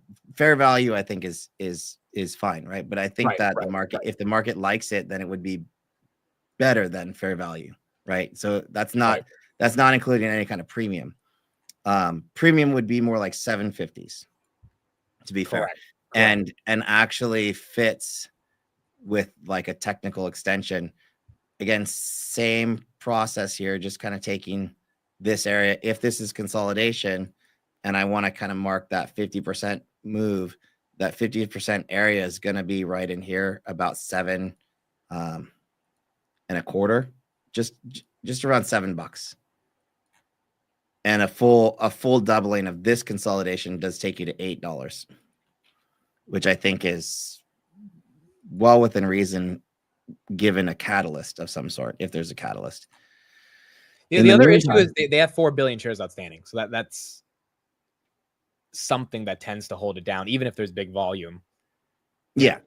There's a large so I think where that leaves me is like, in the meantime, where does it still, I mean, if you're not positioned, I don't really know what to say. Like, I guess your dip was available. I think 450s. If you do get a 450 kind of dip for whatever reason, earnings is behind us. Dude, and earnings was good. Like, it was really good. So again, it's just. Well, I mean, the call. It's like the thing is that. So I watched I don't want to have an opinion one or the other, but I don't hate it. I just, the market, here's what I'll say. If the market really wants growth, I don't know that this is going to be give their, them. their gem. Yeah, I agree. I agree with that. It's not going to wet their beak as much. Is They, that the right thing? they just buy Nvidia, you know. So Yeah, yeah, because it's not going to be. It's not, the market is not exponential growth, right? Like it's good, solid, you know, good, solid, long term kind of thing, like generational type thing. It's not like 5 years. It's like 10 years or more. Like this could be a banger. yeah. And look, my thesis is it's a 4-year consolidation, 30% in cash, just became profitable, catalyst. So that's kind of how I'm getting to 10 in the next year and a half. But market's got to agree with me for it to get there, you know? Yeah. So 480, I think, is your spot right in here. So that would be retesting this area. If it does pull back, as long as it's holding, if it's holding 480, I think that's this uptrend, if you will, is still fully intact. The big break is going to happen though, if and when you get over 530, 540.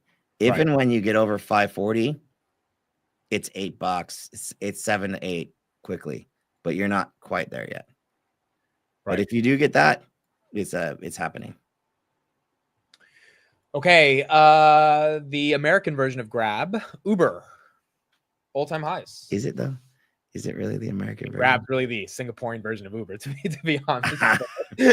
But Grab is so much more than Uber. Yeah, But it's more like that. It's just, if they acquire GoTo, it's Uber, PayPal, DoorDash. There's a lot of them Right. combined Yeah. in one thing, you know. So I think this is going. I mean, this is all-time highs. Finally out of this massive box. So the box was to 60. I think if you get that retest, it's just today. This is 2 days, Monday, Tuesday. If you get this retest, let's say next week, it would be into those like mid 80 levels. To see Uber consolidate there, pull back, and then press would be ideal. But this can pull back. I think the moral of that story, this can pull back and even breach that all-time high. But as long as it's holding, it's just below that. As long as it's holding this area, 82, you're actually looking pretty decent. And again, if I were to double this, we're just looking at 115s, 113s on a like full extension. Yeah. Would you just under 100 is your halfway point? Would you chase this or no? No. Why? I mean, it's Tesla's because going to kill them. What? Is Tesla going to kill them? No, I don't think Tesla's going to kill them, but that narrative's kind of died out, right? Yeah. Well, the stock is telling you the narrative's gone. Unless you got it this morning on this clean retest of 87, I think that's the beginning move, right? So like this morning, or yesterday closing above 87, huge. Yesterday closing above 87, huge. This morning pullback retest. I wouldn't chase it because I missed the entry. That's all. So until then, again, trader, right? If I see another move that's similar, pull back, breakthrough, pull back and hold 92, then sure. And that first try, it's really 100 or just under 100 from I'd say like 3 weeks or so, if this continues. But I have to get a move like this. So I have to see it break today's high, early session, come back, hold. And I again, as a trader, I'm looking for these kind of precision entries. That's what I'd have to look for. That's the only reason why I wouldn't chase it. Right. Reddit. I might have entered Reddit today. Whoa. Okay. Tell me why I should enter Reddit too. Was not expecting to hear that. It's super squeezy. There's some conversation in house of like, it's still dependent on search and stuff, which is probably not like the spot, but the setup is pretty squeezy here. So all these SMA simple moving averages are very tight as tight can be. I did see a single trader order go out for January 2026, 115 calls. It's a big one. It was 1,500 lot, single order, bought 1,500, 115 calls. I think it's possible that these guys have some like, general search headwinds, but at the same time, you can look at Reddit here and now and be like, if the market wants to go into catch-up mode, they're basically going to be looking around for what has not made the move yet that still can, and Reddit fits that bill. And from a technical perspective, with this very squeezy setup, I think this is consolidating. The broader downtrend has actually been broken here, right? It made the higher high, pulled back, made a higher low, holding here. Again, this retest is beautiful, by the way. So I'm not worried about this retest because this is filled. Look at that. 75, bing, tagged it. So I didn't get that low, but that's beautiful. And as long as it holds this general area right in here, I think this is going to happen.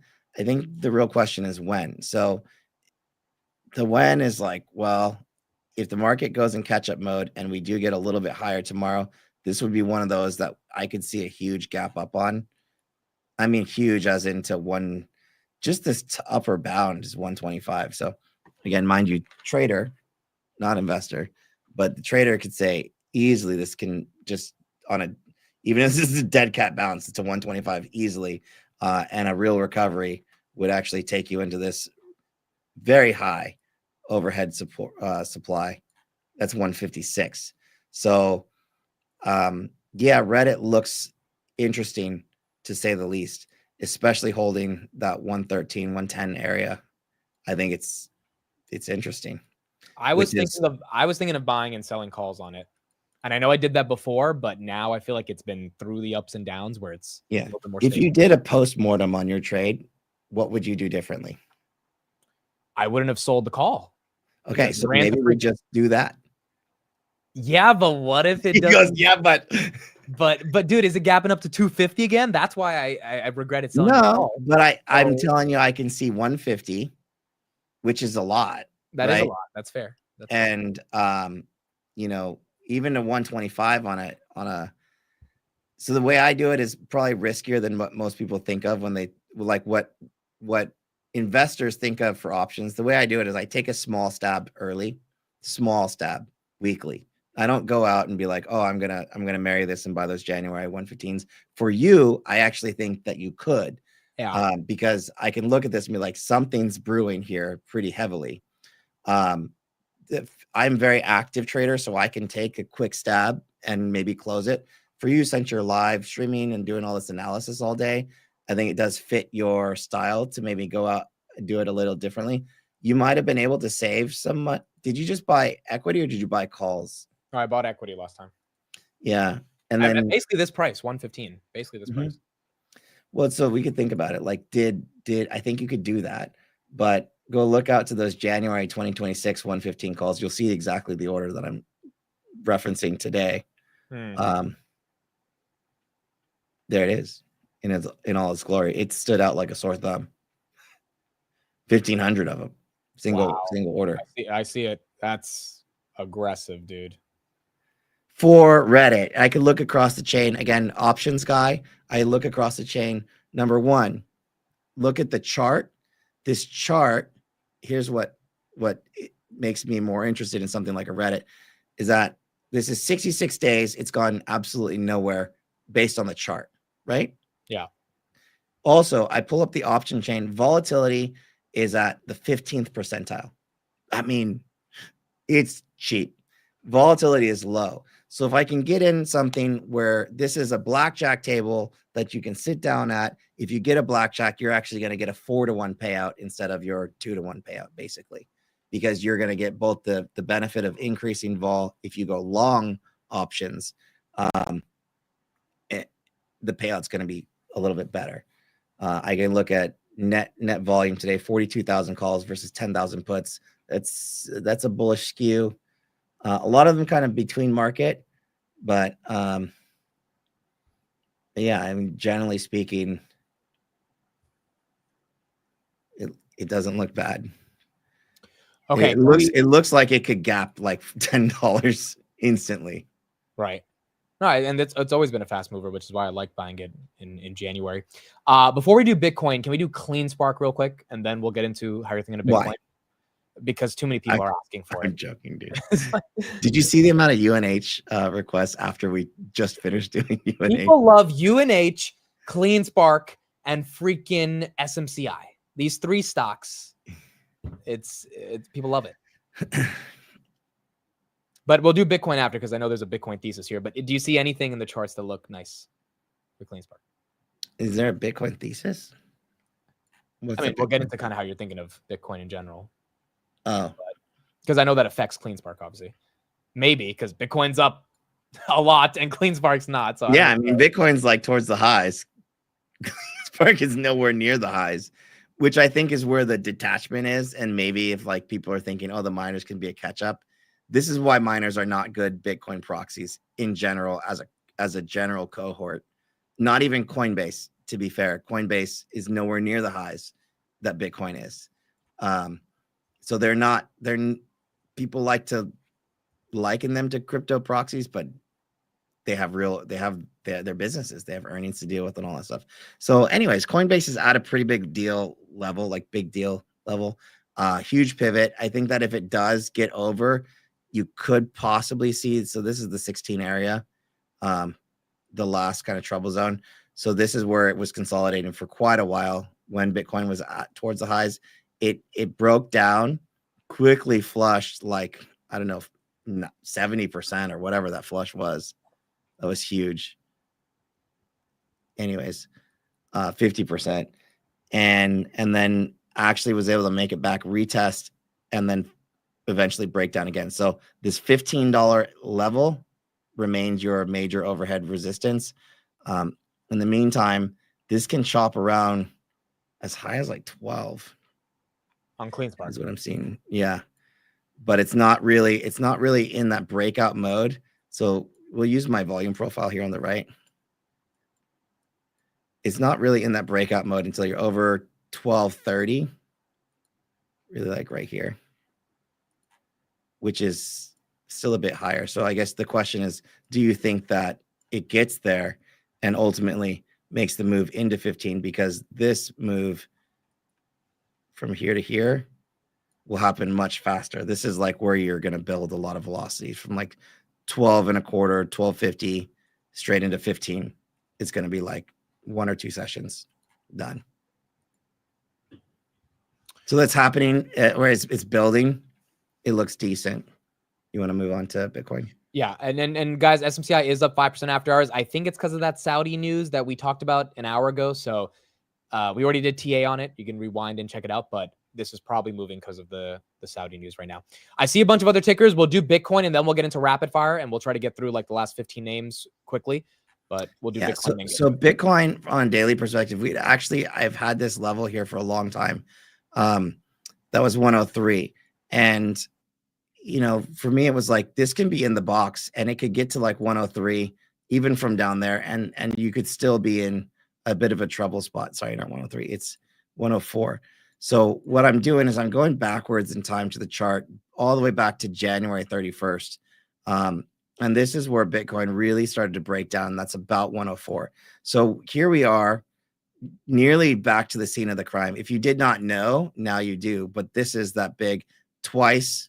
If I pull this across right over here, 105, big, nasty daily candle in Bitcoin, gets bought up, makes a lower high, and then breaks down once again right at the same level. That's actually where we are today. And so that said, again, it's not a spot where I would like, this looks constructive, but this is where I would be a little bit more cautiously optimistic instead of just pure optimistic. And what would make me a little bit more excited is if I saw this come down and lock in some kind of higher low, actually around 96s to make another attempt. But until then, there are a couple things that I'll look at in just a minute. This is that first, what we're going to call order block. So this is major overhead resistance. And we just kind of highlighted those last two breakdowns exactly where we are. So I think we can get choppy here. Also, if we do get a close over 105, like a weekly close, then I think it's like game time, right? Because we're getting out of the box. You see 110, we're out of the box. I think in general, this is not a bearish chart anymore. It's just in the box. So until we get out of the box, we're not ready to roll. When we do get out of the box, if we get out of the box, that does still take us actually at this point a little bit higher than the old 120 because of this pullback. I think that gave the market a little bit more opportunity to collect new money longs. So I'd say more into the 130s, possibly higher if and when that breaks out. In the meantime, there are a couple of things that we want to monitor. So BTC.D is Bitcoin dominance. This is falling off a cliff, right? This is delayed alt season, oddly enough. So you're seeing Ethereum catch up. You're seeing Avalanche, like Solana catch up. So this, I think, keeps a lid on Bitcoin. But when this turns around, then I think you can see Bitcoin start to explode. So what that means is you give the alts a little bit of space. Alt season for me was canceled in February because it was supposed to be in Q2, or March because it was supposed to be in Q2. Here we are, Q3 almost. Are we in Q3? No, we're still in Q2. Q2? Yeah. We're the end of Q2. It looks like it's coming into Q3. I had signed off of that altcoin rally, but I'll tell you what, man, it's just late, but it is happening. So the alt season is here late. It's weird to see it in summer because that is not normally where we get to, but the alts now actually look a bit more appetizing in terms of a catch-up trade. So I think that you keep an eye on things like Ethereum, Solana, and the like. And when those get to their, so I think these make the trajectory back up to their highs. When they get there, they might go sideways for a little bit, and then Bitcoin goes. Right. Because they flip-flop. Right. So all to say, I think it looks bullish in general. Like 150? Like, where do you think it goes? Yeah, that's what I was saying. It's like actually into the 130s, 140s would be if this is the consolidation right in here. That takes you to about 145. The 120, I think, can be surpassed because of this more recent pullback is what I was saying. Yeah, we didn't even get that deep. If it goes to 150, Hood's gonna have some fun. Yeah, I mean, I've had Bitcoin forever. I would not have been surprised to see like 50K. It didn't get there. It is what it is. Maybe it does. Maybe it doesn't later. But this is one for me. It's like I just don't sell it. I don't even look at it. I mean, I look at the chart, but I don't like log in. Actually, it's probably going to be an issue sooner than later for me if I ever did want to sell it. Because I hope I don't not remember the password. Yeah. Dude, it's bad. But all hey. Right. All right, cool. So we got Jason for about 15 more minutes. We're going to get through we're going to try to get through all the tickers. Put the tickers in the chat. I will try to get through as many as we can. I'm sorry if we can't get to them, but real quick, Jason's Twitter right here. If you don't get your ticker today, follow Jason on Twitter and you can tweet at him. He's very active on Twitter. He's responding to a lot of people. You can get his thoughts. And so please make sure to follow him there. Yeah. If anybody, we're doing one more training too. By the way, we have like our mastermind thing that we do quarterly. Sorry if anybody was part of that. It's not till the 19th of this month, but we're doing one more free training tomorrow. Actually, if you want, can I send you that? Yeah, send me the link and I'll put it right there for everybody.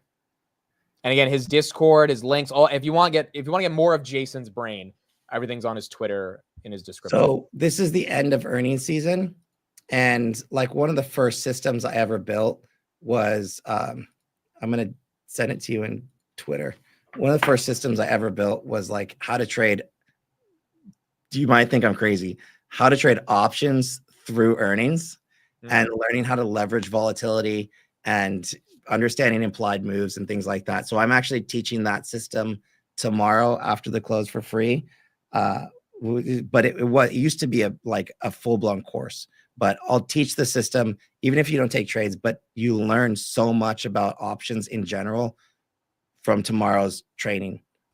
So it's massive alpha just to understand what's a good bet, what's not a good bet. What do these things look like? If I want to do, a lot of you guys do a lot of cover calls and things like that. How do I leverage volatility specifically to actually get the most out of my setups? So all of that is also, Jason, text me the link because the link's not working on Twitter. It's coming up with a 404. It's giving me. Yeah. I think if you text it, it'll be a little bit better. But yeah, all this stuff is on Twitter. I'll put the link right there in the chat, and you guys can follow them there as well. We did Amazon already. Some of these we already did. So Amazon, you just rewind. All the chapters will be in the description. A bunch of these names we already did. Oh, you're right. So it's a pin tweet. Oh, it's your pin. Oh, that's perfect. If it's a pin tweet, I'll get it myself. Yeah, it was just the actual link I was going to text you. Oh, now I have it. How do you bounce back and forth through text and? Dude, so Roy came to my house and he saw me do the market close, and this is why I wanted you to do a market close at the office at HQ, because I was like, I would pay you to watch how that happens. Dude, my fingers and my eyes, like it's just constantly moving between information and tabs and stuff. That's why I had to upgrade my computer, because like the tabs were slowing it down. So, dude, I just built another computer, but yeah, this one has. I thought it was like is it 128 gigs, 128 gigs of RAM. Yeah, I think mine's 64. Yeah. Oh, see, dude, you just up that a little. Well, no, you're a Mac. You're fine. Yeah. Windows are like resource hogs. Yeah, and you definitely have to make it more custom on that. All right, here we go. Rapid fire. Let's start off with Archer Aviation, ACHR. 20% move today. Yeah, this one was looking good but again, I couldn't. And I think some of your crew came in to the weekly thing and was like, hey, look, wanted to look at this. This is earnings move. So I think you're right back into this level. You got to give this a 3-day rule. Let it breathe. If it pulls back and gives back all this earnings move, I think that doesn't really matter. The chart would actually still suggest that this continues on. But 1050 was that critical break. If it holds that $10, because this was a SPAC, that's going to be a big deal long term. This is an idea company. This is not something that you would just be like a trader on, I think. Okay, Nike looks it's over 60 today. By the way, we lost your camera, but it's okay. Oh no, if it's not working. Oops. Sorry, wait. No, you're good. You're good. And there's that webinar link, guys. Again, for anyone who wants to sign up, you can get it right there. You want me to try and toggle this camera? I don't think it matters, to be honest, but it's up to you if you want to. Okay. Especially because we got 15 minutes left, so it's up to you. Okay, well, if it goes, cool. If not, no big deal. No, it's fine. You're good. All right, so where are we? Nike. Oh, there you are. You're back. You're good. I'm back. Hello, friends. Not out of the weeds yet. Off the lows. Gap over that tariff turmoil zone. This is not unlike. Can we call Steve? Why Target over Nike? It's a good question. Yeah, but I think this is the same setup as Target. This is definitively the same setup as Target. This is a weekly, very long-term chart. This is where you want to see it bounce. Thankfully, we're getting it. I give this a lot of time. This is not unlike my Boeing, where like I own Nike, not as a trade, but like there were 2 boomer stocks that I bought this year. One was Boeing, second was Nike. That's it, full stop. Not buying any other boomer stocks, but boomer blue chips, Boeing and Nike. I'm in for the ride. Okay, Tempest AI.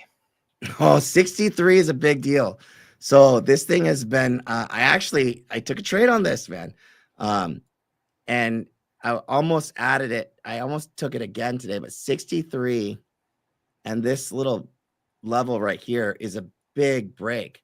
So 61 and it's 63 and change right here. That it just screamed through this morning.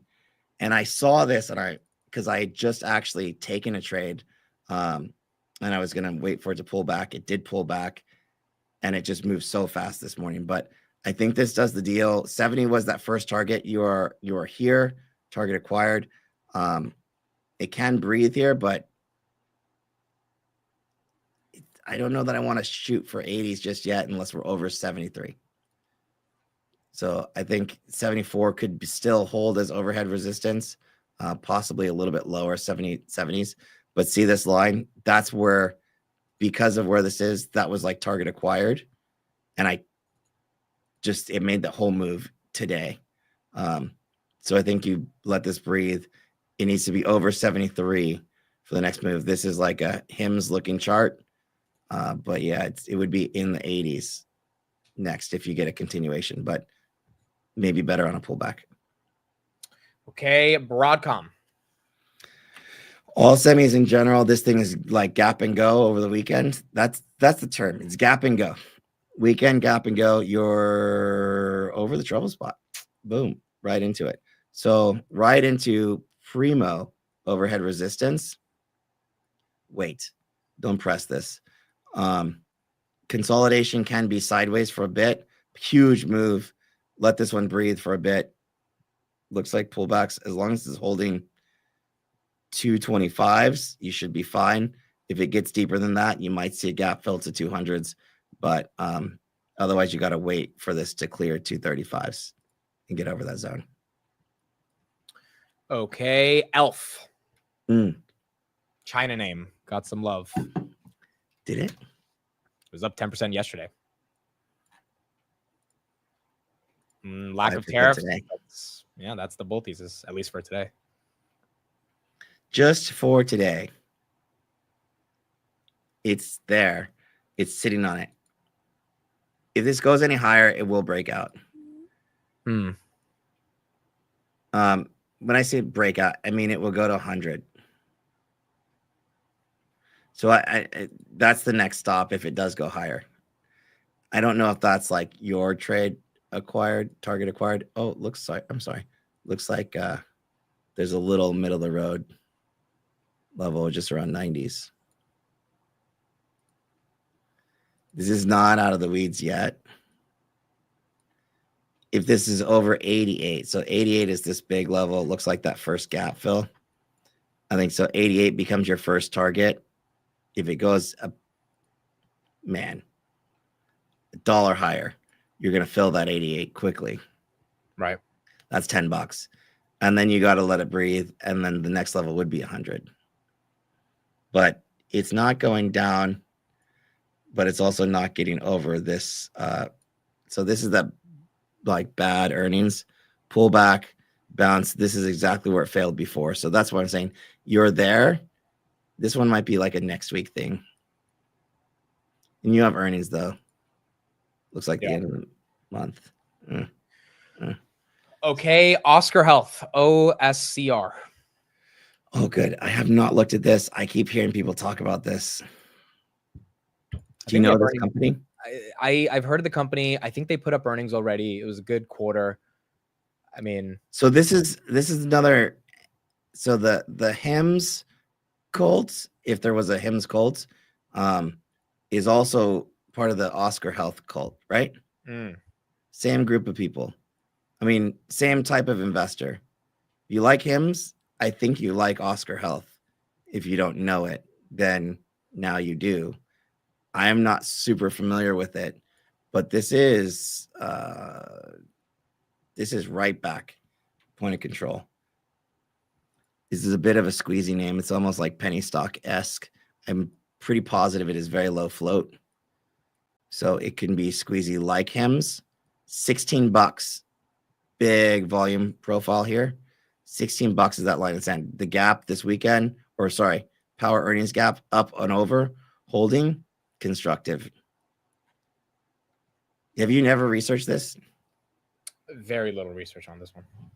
What do you think? Do you have an opinion one way or the other, or no? Honestly, I don't.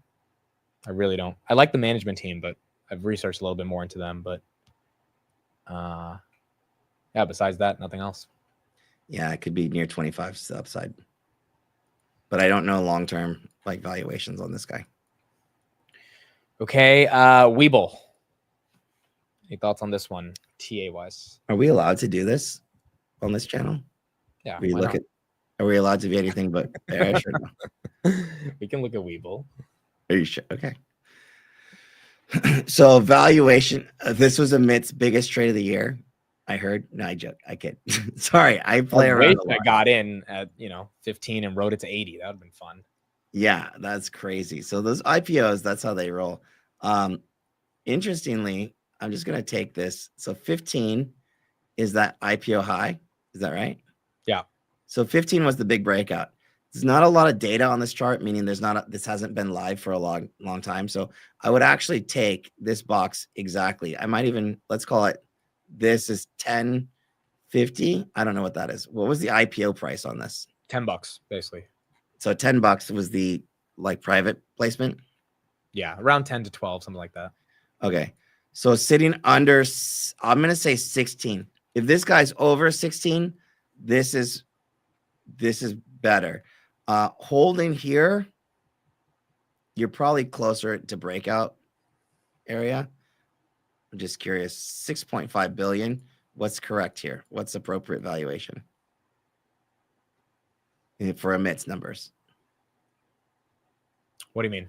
What's your like fair value here? Oh, on Webull in particular? Yeah. So I mean, it's kind of from here to 20, 6 billion market cap, doing 300 million in revenue. Like from here to 20ish, I would say is where I would expect them to end out. Which would be a great return from IPO.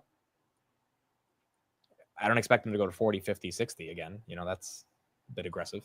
Yeah, I think normally you wait 6 months on new stocks to let it create the market. We're not quite there yet. And see like what the demand is like. 22 is like that initial, 25 is that initial like real big breakdown level. So I think that's probably max upside for now. In the near term, as close to 10 is near that IPO price. So you're getting a steal as long as they hold the market maker's job, not market maker, but the job of the IPO issuer, as long as they hold over that $10 issuance, everybody's happy. So that would be kind of like that line that you would expect it to hold right for now. Okay, PayPal. Dude, I heard even Cube, what the hell's the name of that? XYZ. Even XYZ caught a bid today. Did you call it Cube, bro? What the fuck? What the fuck? Yeah, XYZ did catch a bid today. Square. Bro really called it Cube. I got never heard that one out of him, guys. Another one. I've never heard someone say Cube, bro. Isn't that what XYZ is? I kind of feel Isn't sad. that like the coordinates, cube coordinates. Oh, so today is a big deal. This was that last 71 and change high. If it holds, this is gonna try and make it to the top of the box, which is like 90s. I just don't understand what the hell is going on with this stock either.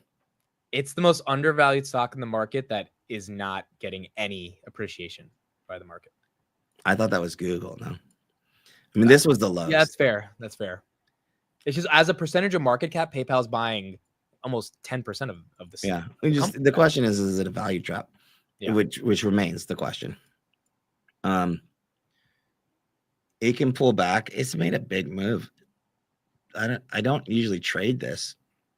66 was a pivot from down here. Like that was this lower box.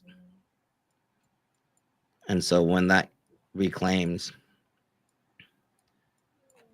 that was good for here. Again, target acquired. You need to see this over 75. If you do see over 75, then you can be looking at 82s and potentially 86s for that session gap to fill. It looks like an earnings gap though. So because that's an earnings gap, I don't know that I would expect that. Those are a little bit different because remember, this is a fundamental event that created this technical level. So you would be, whatever happened here, basically you're getting this for free. Some commentary the market clearly didn't like after this earnings. This is how I'm reading it. It's like, okay, it's a little bit better. Finally get an extension and you're kind of starting to come back to where you came from. But is that justified? I think is what you,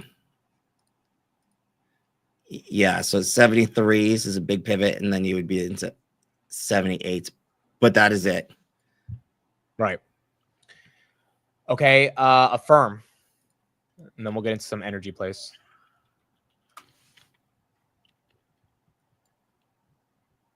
This one got whacked on earnings, but it's. Did you say earnings or energy plays?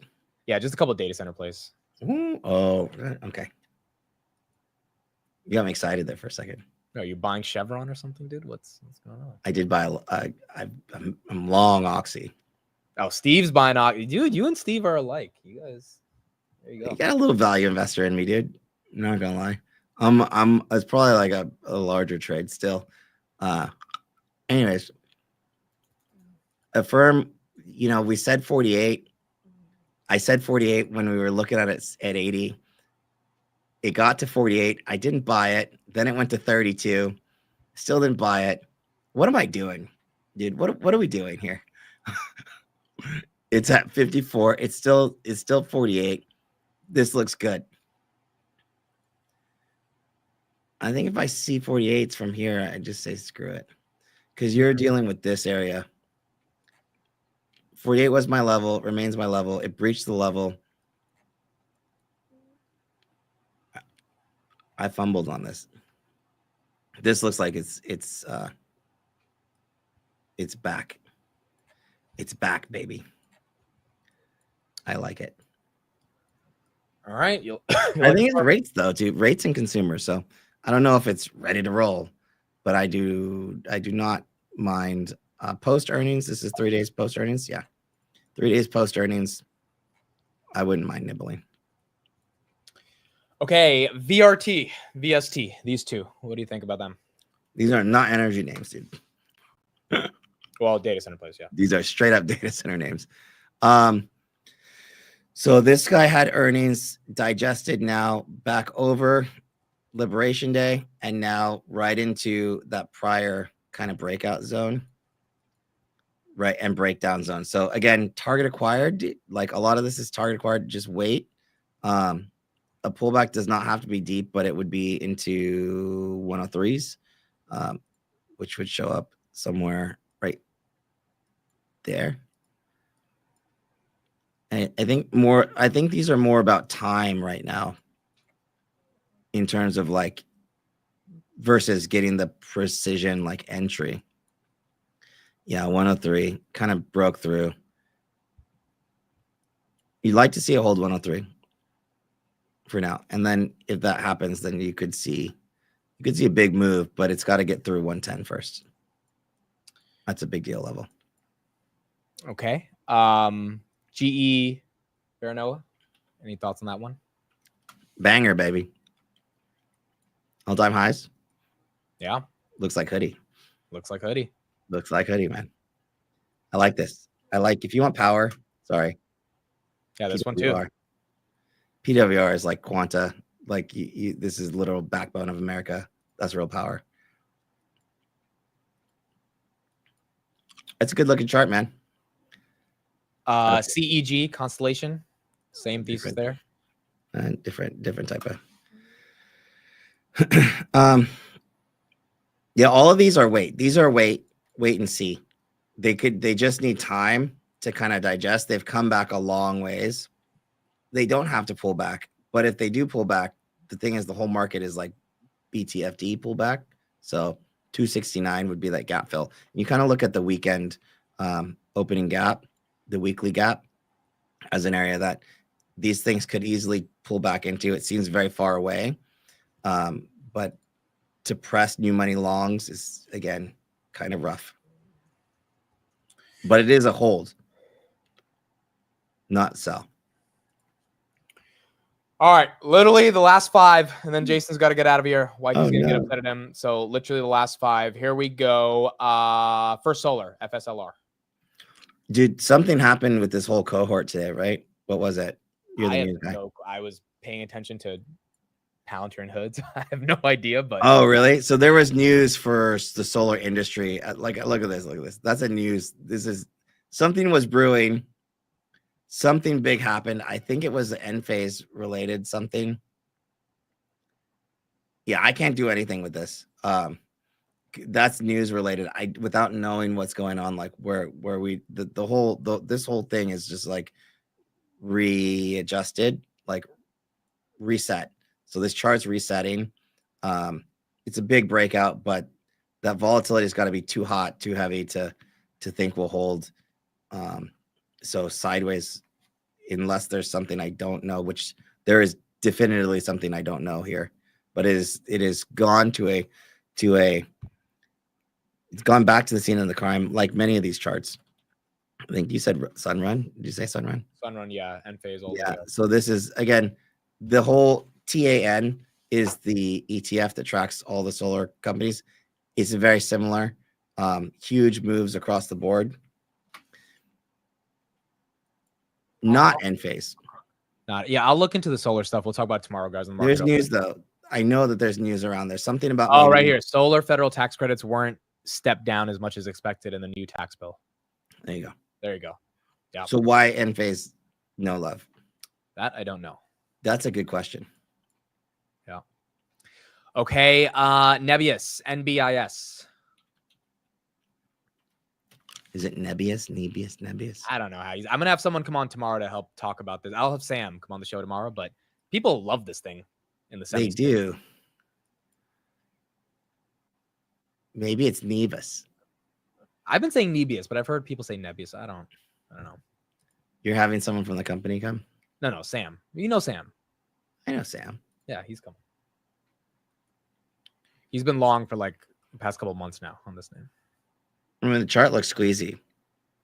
I think you could go a little bit higher without knowing even what sector this goes into. Like, I don't even know what sector this is, but the box is here to 38. That would be full target acquired. I think you're close enough for government work right now, for lack of a better term.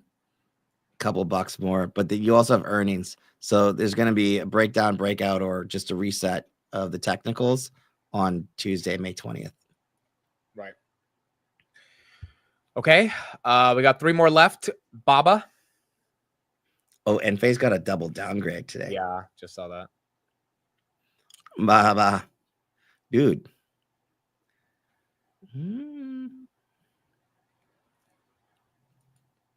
So Thursday the 15th. So I will look at Baba tomorrow night in the earnings webinar. I think I'm gonna have Cisco and Baba too. I might trade this, but technically right back to a difficult level. So I'll have to look at the best way to trade this. Yeah, this could go either way easily. But this is one I'll look at later. I mean, this is a big deal. Okay. 130 is a big deal level. Big deal. No pickle. Yeah, I'm stealing that. I'm stealing that. All right, we got 2 more left. Again, Jason's webinar link right there. Everyone can sign up for that, and his Twitter as well there. Let's do TTD, Trade Desk. Oh, man. Did we fumble again or what? We completely missed this one. We need to get Tanner on the phone because we were talking about this, talking to us. I bought some, and then I sold some, and then I don't really have anything here. But yeah, what a move, man. What a move. All the way back to the level. Shopify, same thing. A lot of these ad tech companies doing pretty good. Surprisingly, after such a UNH-esque fall from grace on this guy. Camera gone again. Mike is still alive. Yeah, got to give it some time because this is, again, right back to that difficult level. Huge move on earnings. If you see it like closing over 80, it's going to look better. Okay, and the last one. My fire alarm's going on right. Someone's cooking downstairs. App Lovin'.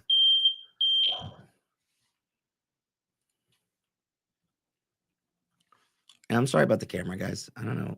I don't tend to turn it off at night, so maybe it overheats sometimes. Or this capture card.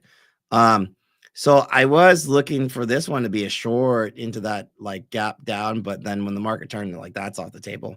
We have a gap up. I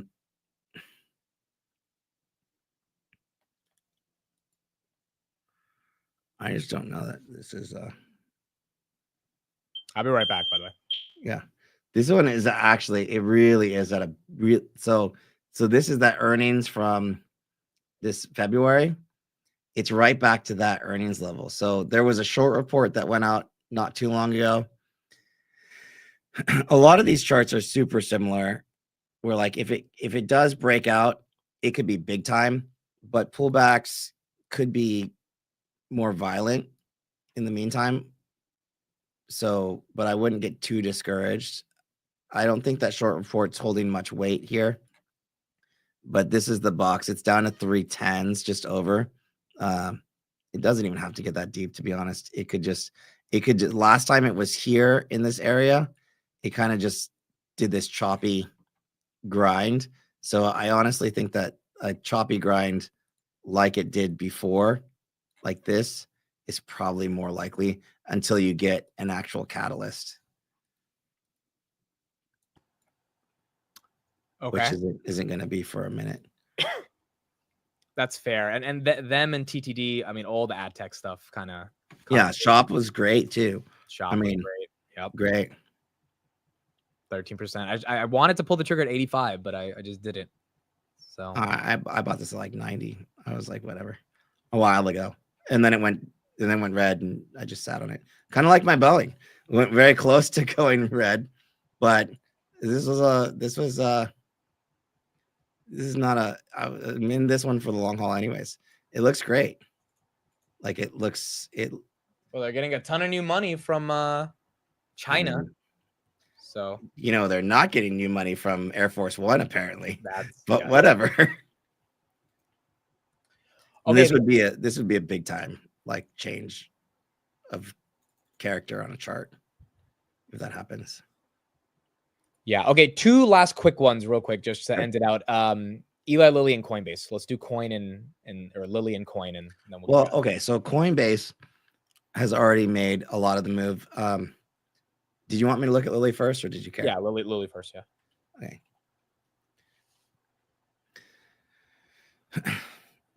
I think you buy Lilly.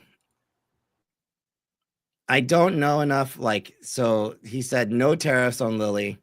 Something about his friend having to overpay for the fat shot or whatever he actually said. He literally said that, right? He's talking about somebody. It's a very wealthy person. He's complaining about having to pay $1,300 for a shot in the US and $85 in the EU. Yeah. Healthcare, biotech, not healthcare, very different. Biotech as a whole looked very bouncy. I'm not sure that that's ready to roll, but this is one sector that is still lagging. So after some of these tariff announcements on the biotech space, this is interesting. Technically, this is a spot where Lilly has bounced once, twice, 3, 4 times. This is where you would buy it, and if it goes for a long term, for I'd say like medium term. Sorry. If it goes lower, I don't think, like if you're buying Lilly here, I don't think you worry if it goes lower. But this is where technically it has held up for the last year or so. So without anything major changing from that perspective, I wouldn't expect anything to change. And so meaning I would expect it to go back up towards 900 at some point. And all stay right. in that little box. Yeah, and they're not going to be affected as much as the other, like the CVSs, based on whatever Trump said. So CVS, but like, what's the NVO Novo, right? Right. Like that's the weird one. Like this is way down there. Novo Nordisk is the competitor. This almost looks good. We'll see. There's something going on with these charts. They're technically at a spot where you do say, okay, this is the last lower high. You have a breaker structure here. Now you're getting a retest, and you're kind of holding that consolidation level. So this, like a Target, like a Nike, all look interesting, not necessarily exciting, but something to start watching for the back half of the year, at least. Right. All right. And then Coinbase.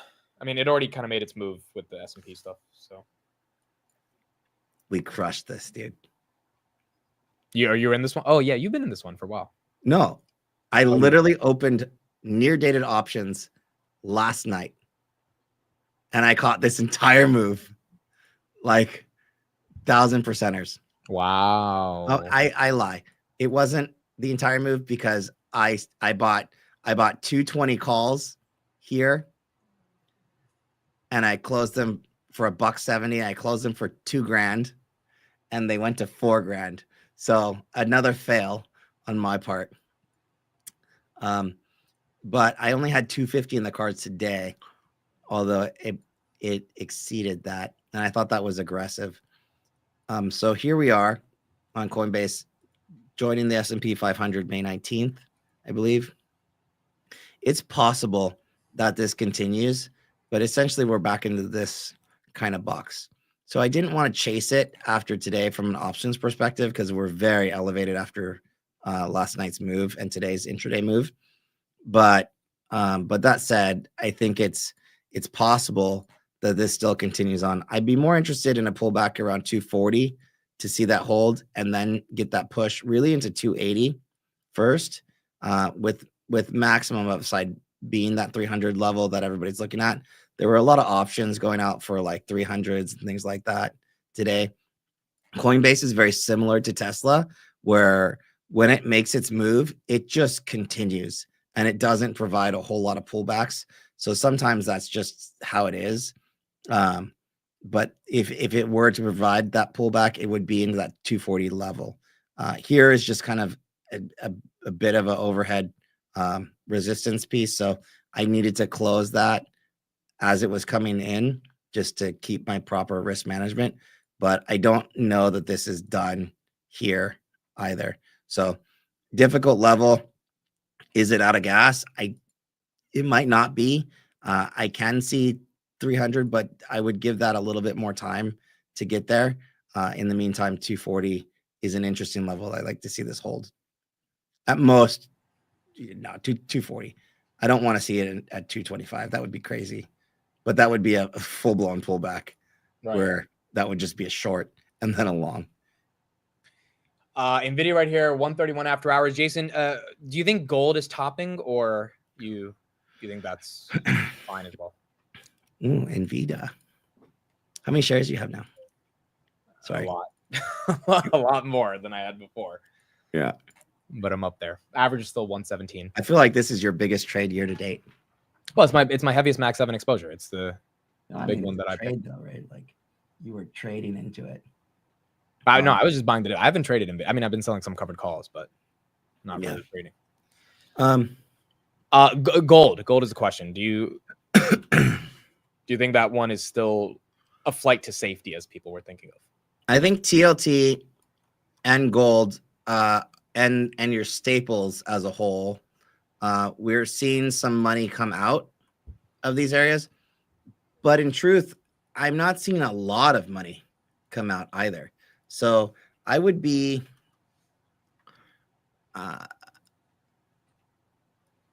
lying if I told you I was just short gold.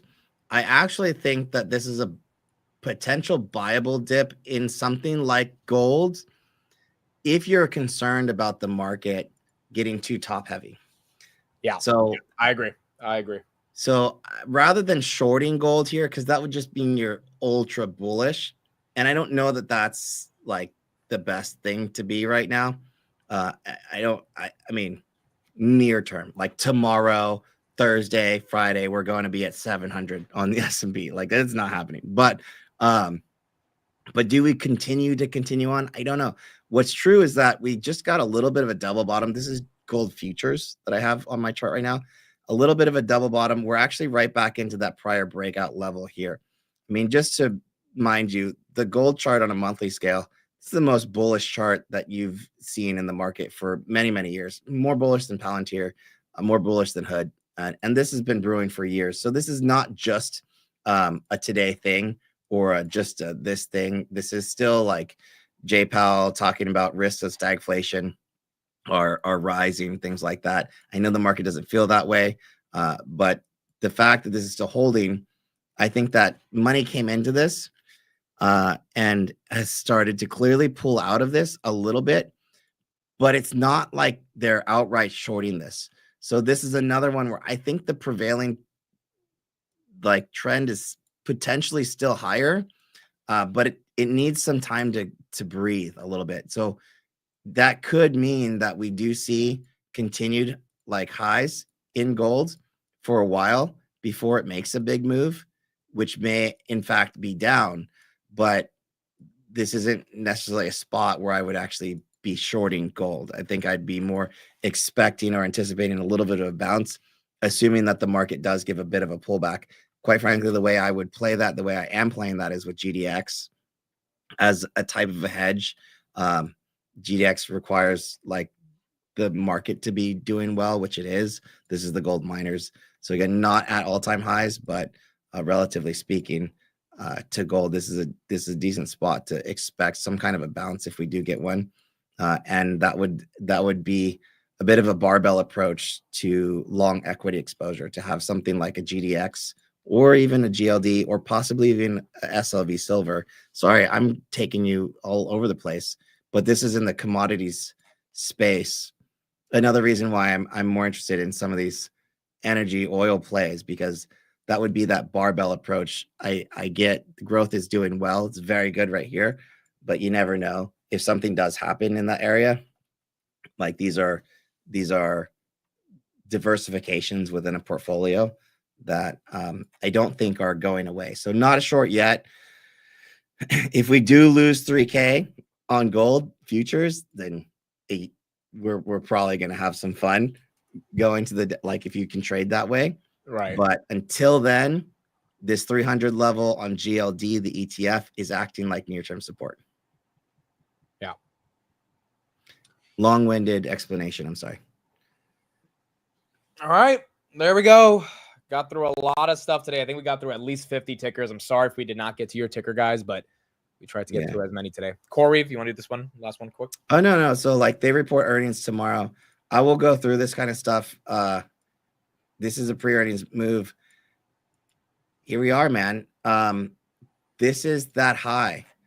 So this is actually a pretty big break level. If this does continue, this is one of those new IPO, right? There's not a lot of shares outstanding. This can become a short squeeze type of move.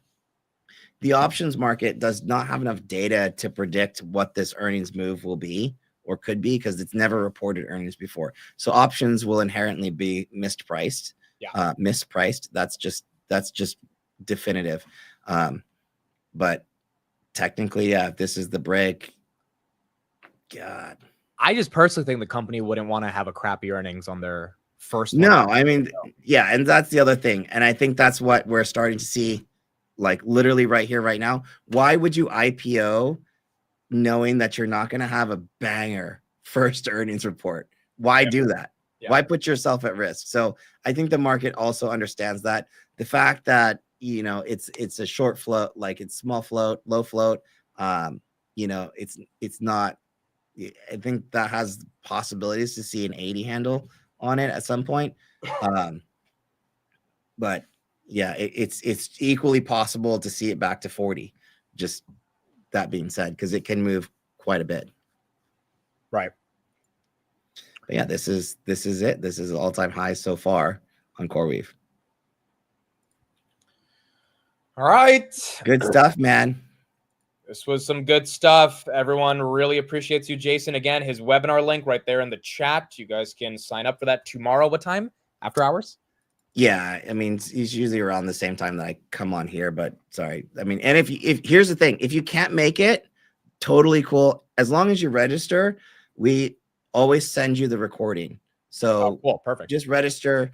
If you can't make it, so it'll be like a lot of training. If you really want to get stuff out of it, you're probably gonna have to watch it multiple times anyways. But if you're live there, we do give some kind of like, we do give some offers towards the end if you're actually there. So I mean, that's, again, if you can't make it, no big deal. We'll send you the recording. But if you want to be part of some other stuff, or if you want to take part in it after midstream, then I don't know. This guy Amit, he's streaming live for literally 12 hours a day now. I don't know what's going on. He's just a beast. Yeah, it turned into like 2 hours daily to 4 hours to 7 hours, and now it's like 10 hours. So it's just it is what it is. It is what it is. But yeah, precursor to options 2.0, or what are we doing? 301. We still have to schedule it. Oh, 301. Yeah, we will get there. Okay, so I will say this. We're going to do our mastermind on the 19th, and that goes for 4 weeks. After that, I'm free, right? So perfect. So end of May, then makes sense. April, May. Well, yeah, so like mid 19th, 1, 2, 3. June. Mid-June. Okay, perfect. Mid-June, I'm going to be good. And we'll get you guys set up because, yeah, it's been... I've got some more traveling in June. You guys are going to see me in a couple different states in June. Maybe the United Kingdoms. I got to figure that out. But yeah, I might be seeing Jason in June as well. Oh, listen, you should come by because I will pay you. I will pay you money to sit in this chair and do the market close. We almost did it last time, but then for some reason we couldn't do it at your place. But might be seeing him soon. So it'll be fun. I mean, I will literally pay you money.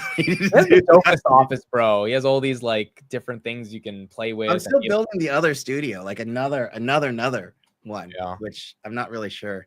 I was thinking green bricks, dude. Is green bricks? That's too much, though. Too much. It's way too much. So I don't know. It might just be normal house stuff. Green bricks would be cool. It would be cool. All right, Jason. We love you, brother. Thank you so much. Congrats to all the Palantirians and all the hoodies, man. It's been a wild ride. Well worth it. Go buy your loved one something special. Amazing. Yeah, and you've helped us analyze both of those stocks along the way. So appreciate all you, brother. All right. Adios. Thank you, Jason. See you next time. Bye. All right, that's it. 4-hour stream. It was a big one. We started early. Market open was crazy. We had Trump get us all these monies from the Saudis, and that's it. Daily recap, if you didn't really get enough out of the day, is coming in about an hour and a half. So you guys will be able to get a more synthesized 20-minute version of what happened throughout the day. But wild day, craziest day, I would say, of 2025, at least for individual stocks. And one of those days where you remember essentially why you're invested, right? This is why we invest, for days like this. So appreciate everybody. Thank you all for being here. Daily recap will be out in about an hour and a half. Tomorrow, market open. We still got a ton of data coming out later this week. We have a bunch of earnings as well. In about 2 weeks, we have Nvidia. That's going to be the big one. But tomorrow is going to be important to see if we can maintain the momentum we had today. My gut feeling is we're going to give some of it back, which is normal. But if we can continue to hold on, maybe push closer to 590 on the S&P, eventually that 6,000 looks a lot more easier to obtain, then I think it's going to be very, very exciting to see how the rest of this year turns out. So, all right, that's it. Thank you, everybody. Appreciate you all. I'll see you guys tomorrow on the market open. Bye, everybody. Have a good one.